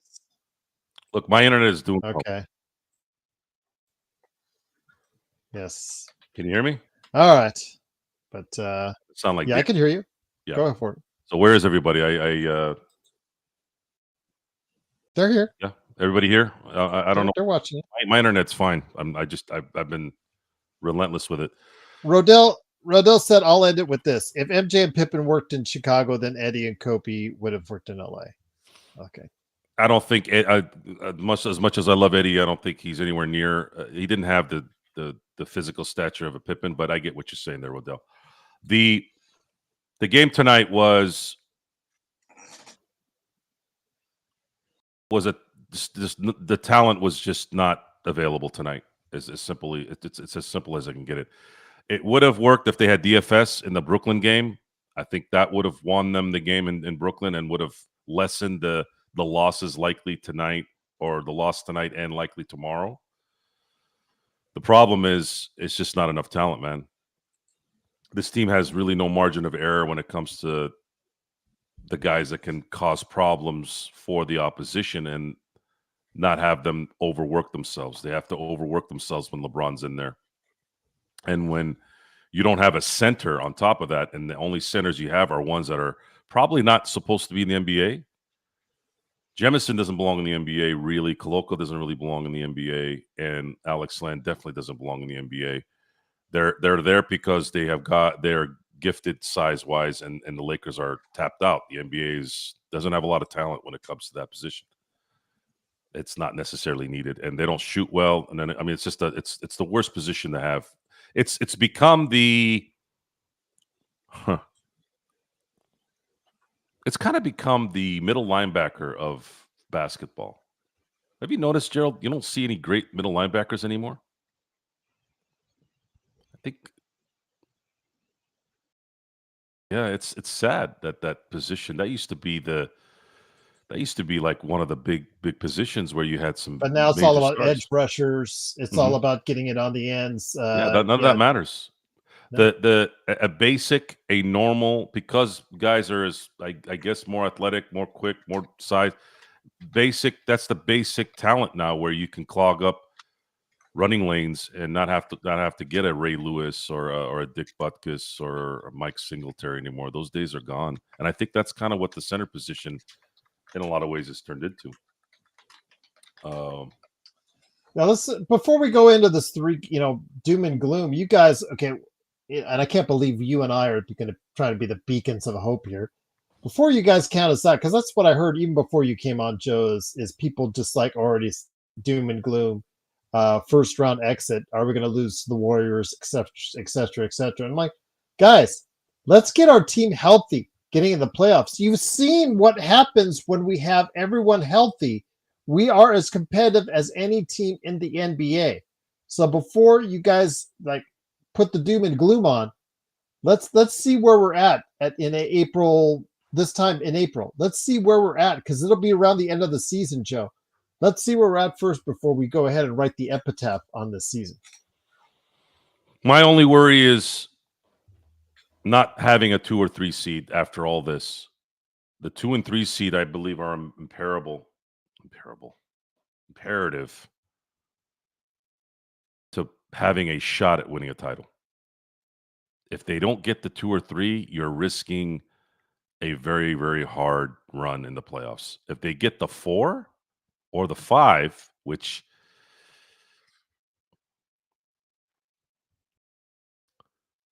although let me think about this for a second. Let me look at this real quick. Let me add maybe some even more hope. Let me look at the standings here real quick. So let's say the Lakers drop to 6 and they end up meeting Memphis in the first round.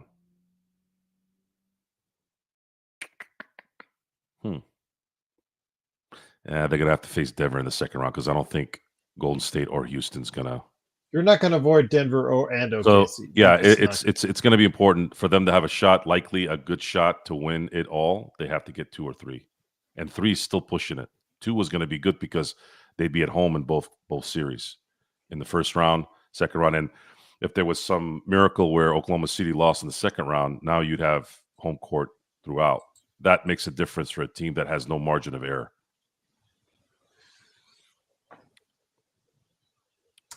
Yeah. Yeah, I know. I saw the score. Yeah. I'm not worried. I'm not worried about the Warriors. Yeah. I'm not worried about the Warriors at all. I think the Lakers still match up very well with them. Lakers have always matched up well. They've matched up. They've won games when the Warriors were the Warriors. They play well against the Warriors. They always have. The problem is home court. And it's more important now because the Lakers have the second best home record in the West. They don't play well on the road. They play well at home. They need the first 2 games at home. But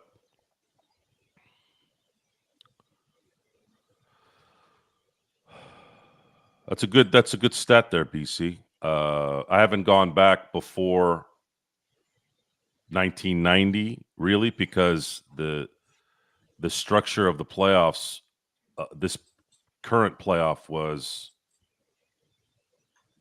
well, actually it started before that. It's just easier to do it in recent memory, but that says a lot right there. Only 2 teams seeded lower than 3 have won a title in 78 years of the NBA. One of them is the 95 Rockets. Who's the other one, BC? Was it the... Shoot, I haven't even researched that one. Who was the other one, BC? Anyone? We're almost to 3 hours here, so GL, you can go ahead and close out if you want. I think let's find out. I'm trying to copy, once we find out. Yeah, once we find out. I'm trying to Bing it right now and see what Bing tells me. 1976. So that means the Celtics. What were they seeded that year? They beat the Phoenix Suns. Oh, was it 74 Celtics? Okay. They beat Milwaukee in 7. Okay, yeah. So the 74 Celtics beat Milwaukee in 7 in that series. Oh, no, you do mean 76. Okay, so what was 76? Hold on, let me look. 1976 NBA playoffs.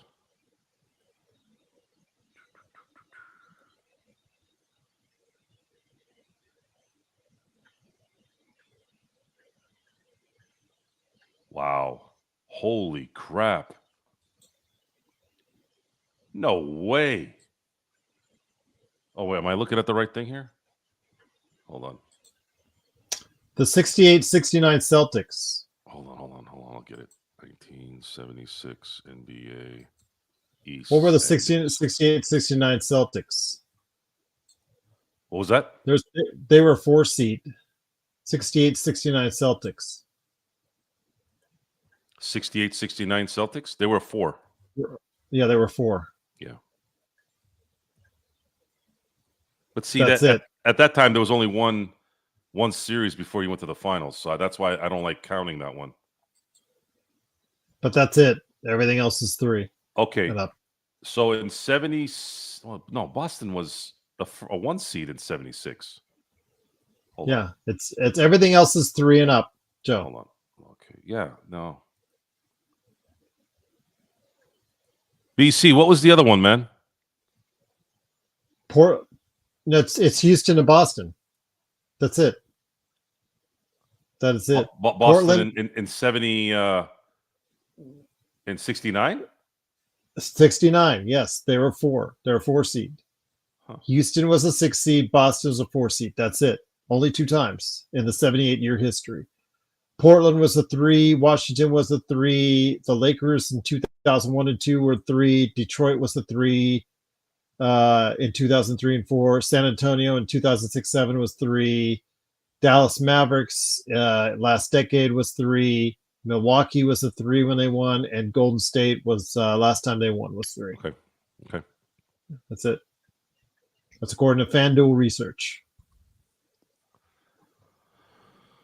Lakers need to get the 2, so LeBron needs to get his ass back quick. There's more on the story there, guys. Yeah. All right. Anyways, thank you all for letting me finish this thing off. Carrie, it's soap and shampoo time when we get off. Next thing you know, you're gonna start telling me how 2020 didn't count. You know, what if it's him and the missus doing the shampooing together? I hope that's that kind of relationship. Good for him. Yeah, there you go. 70s was a time of debauchery. I don't know necessarily if parody is the right word. All I remember was Star Wars, really. Some other things too, but I don't remember the anti-hero movies. You know, The French Connection, The Godfather. Yes. That was the era that was after the 70s. Yeah, the 70s were the decade of, it was the residual of the true old Hollywood getting phased out in the late 60s. The Xanax and all those guys, they got phased out. The corporations started buying the studios, and then they started making all the movies based off of. See, everyone thinks analytics started 2 years ago, because that's how people get sucked into what they see online, social media, and all this horse shit.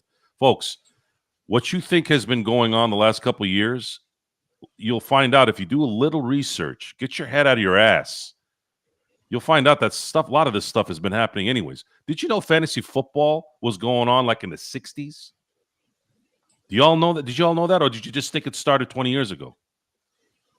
They used to do it longhand style back in the day. They actually did it the normal way. I was doing it in the 90s, Joe. There you go. See? I didn't know shit about fantasy football in the 90s. Nothing. They used to have those big, huge Bibles every summer that would come out. The Becker Street or whatever. Huge, like monstrous books we would have there, and we just have our fantasy football drafts. There you Carrie, go. Don't tell me I wasn't listening, because I wasn't listening. When I heard James Harden equal to Kobe, my listening stopped. Gregory Brown. You lost in a lot of ways. You lost all your LA privileges. You lost all of your Laker privileges at that point. I told you, man. When we get off here, you gotta go wash up. Wash it up. Go repent. Be Catholic for one day. Just go to confession. Sorry, folks, I'm Catholic. That's what we did back in the day. And go talk to the priest and say, even if you're not, just indulge me. Go ask for forgiveness, and then come back. 2016 was more impressive. The comeback, there's no comeback more impressive in basketball than 2016. You don't win series like that usually having to win 2 road games. So yeah, I would agree. 2016 was the best comeback in NBA history. Gregory Brown with the nice parting shot of optimism. Gregory Brown. Well, Gregory Brown. Lakers going to Lakers fall gonna to the fall to play-in. play-in by time Braun come back. And you know this how?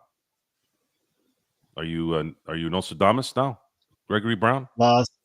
He's talking about all those bad losses we had. So. Well, you do know that the Lakers weren't really set up to win a championship this year up until Luka got here, right?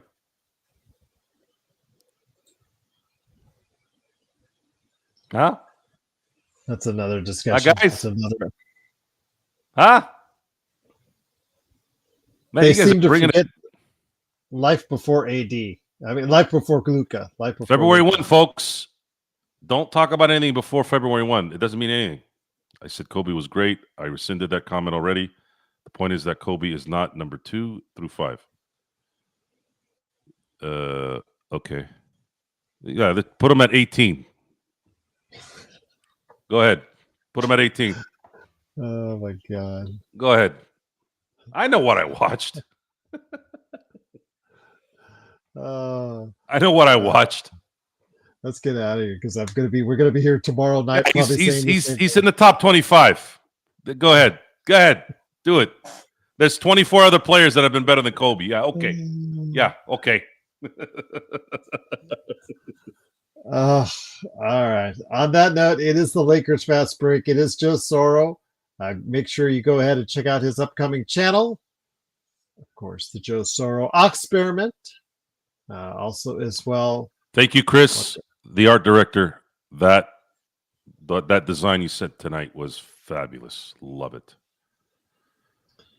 And also, as well, he is Mr. Simblades, SimbladesWithAY.com, if you want us to check out his company that he runs and owns. And then also the game that he is helping to make a big deal out of is on Steam, and that is Corrupt, Curept,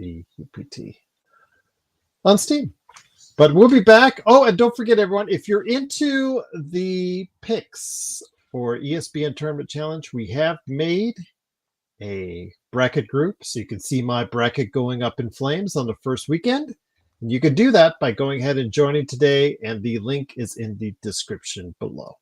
So, yes, want to go ahead for bragging rights for the Lakers Fast Break. Go ahead and join it today or this weekend before the March Madness begins. All right, but tomorrow it is the Lakers back-to-back in Denver. The fun begins. Been here a while, Hernan. Why would you want us to stay on? Of course.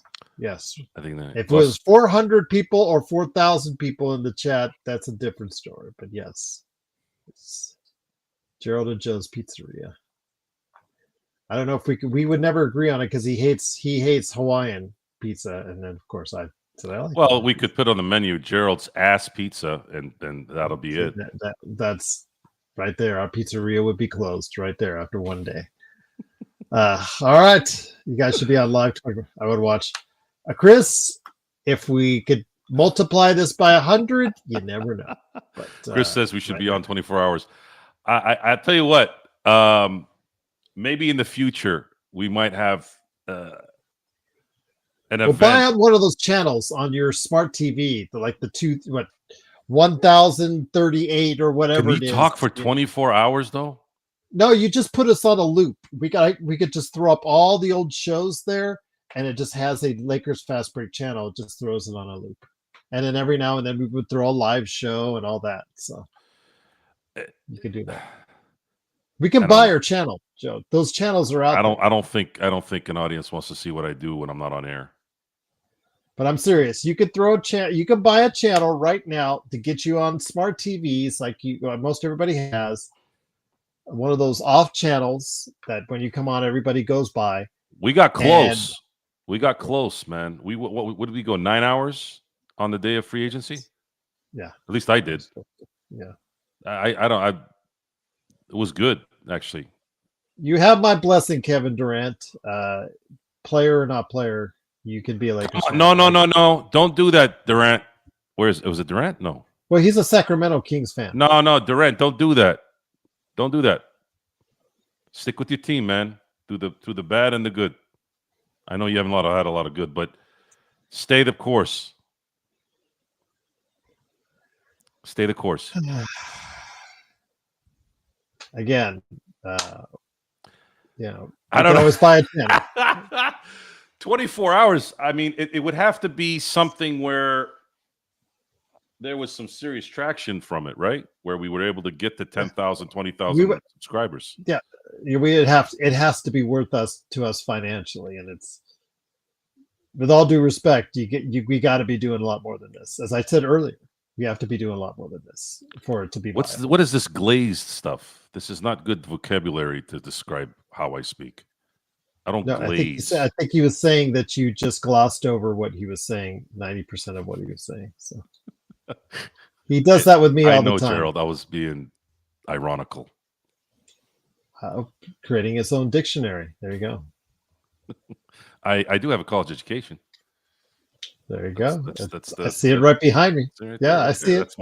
That was on my gown. It's actually legit. I actually graduated. Thank you.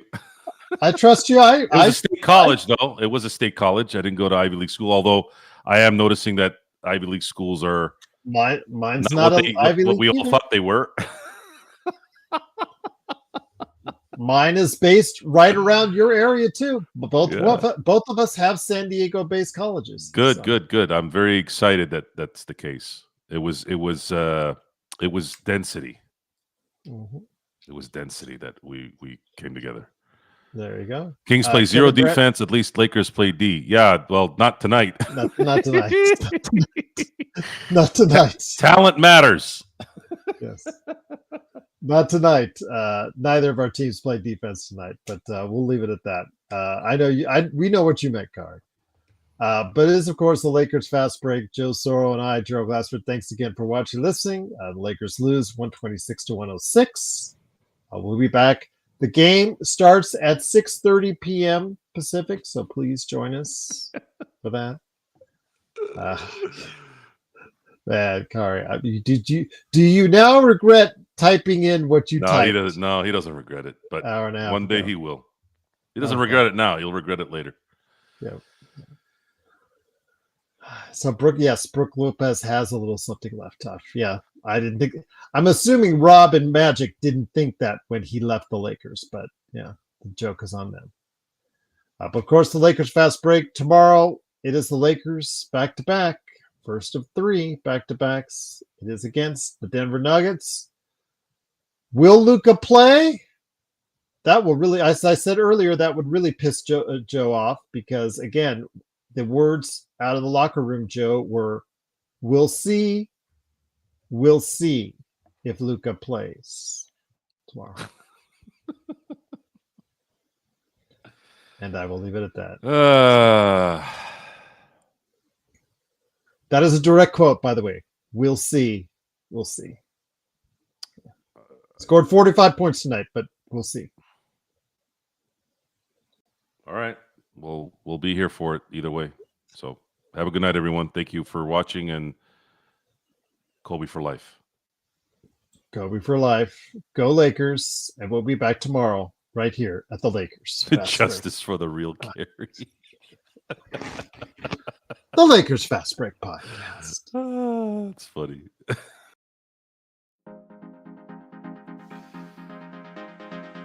Keep telling yourself that, Gary. We're on air. Well, actually, I'd still say the same thing I'd say on air as I would in real life, so that doesn't mean anything. Thanks, anyways. And Durant, stay with your team, bro. Change your name to Chris Webber, maybe. That might help. Tough. Luka just said that because they might just hold him out because it's a back to back.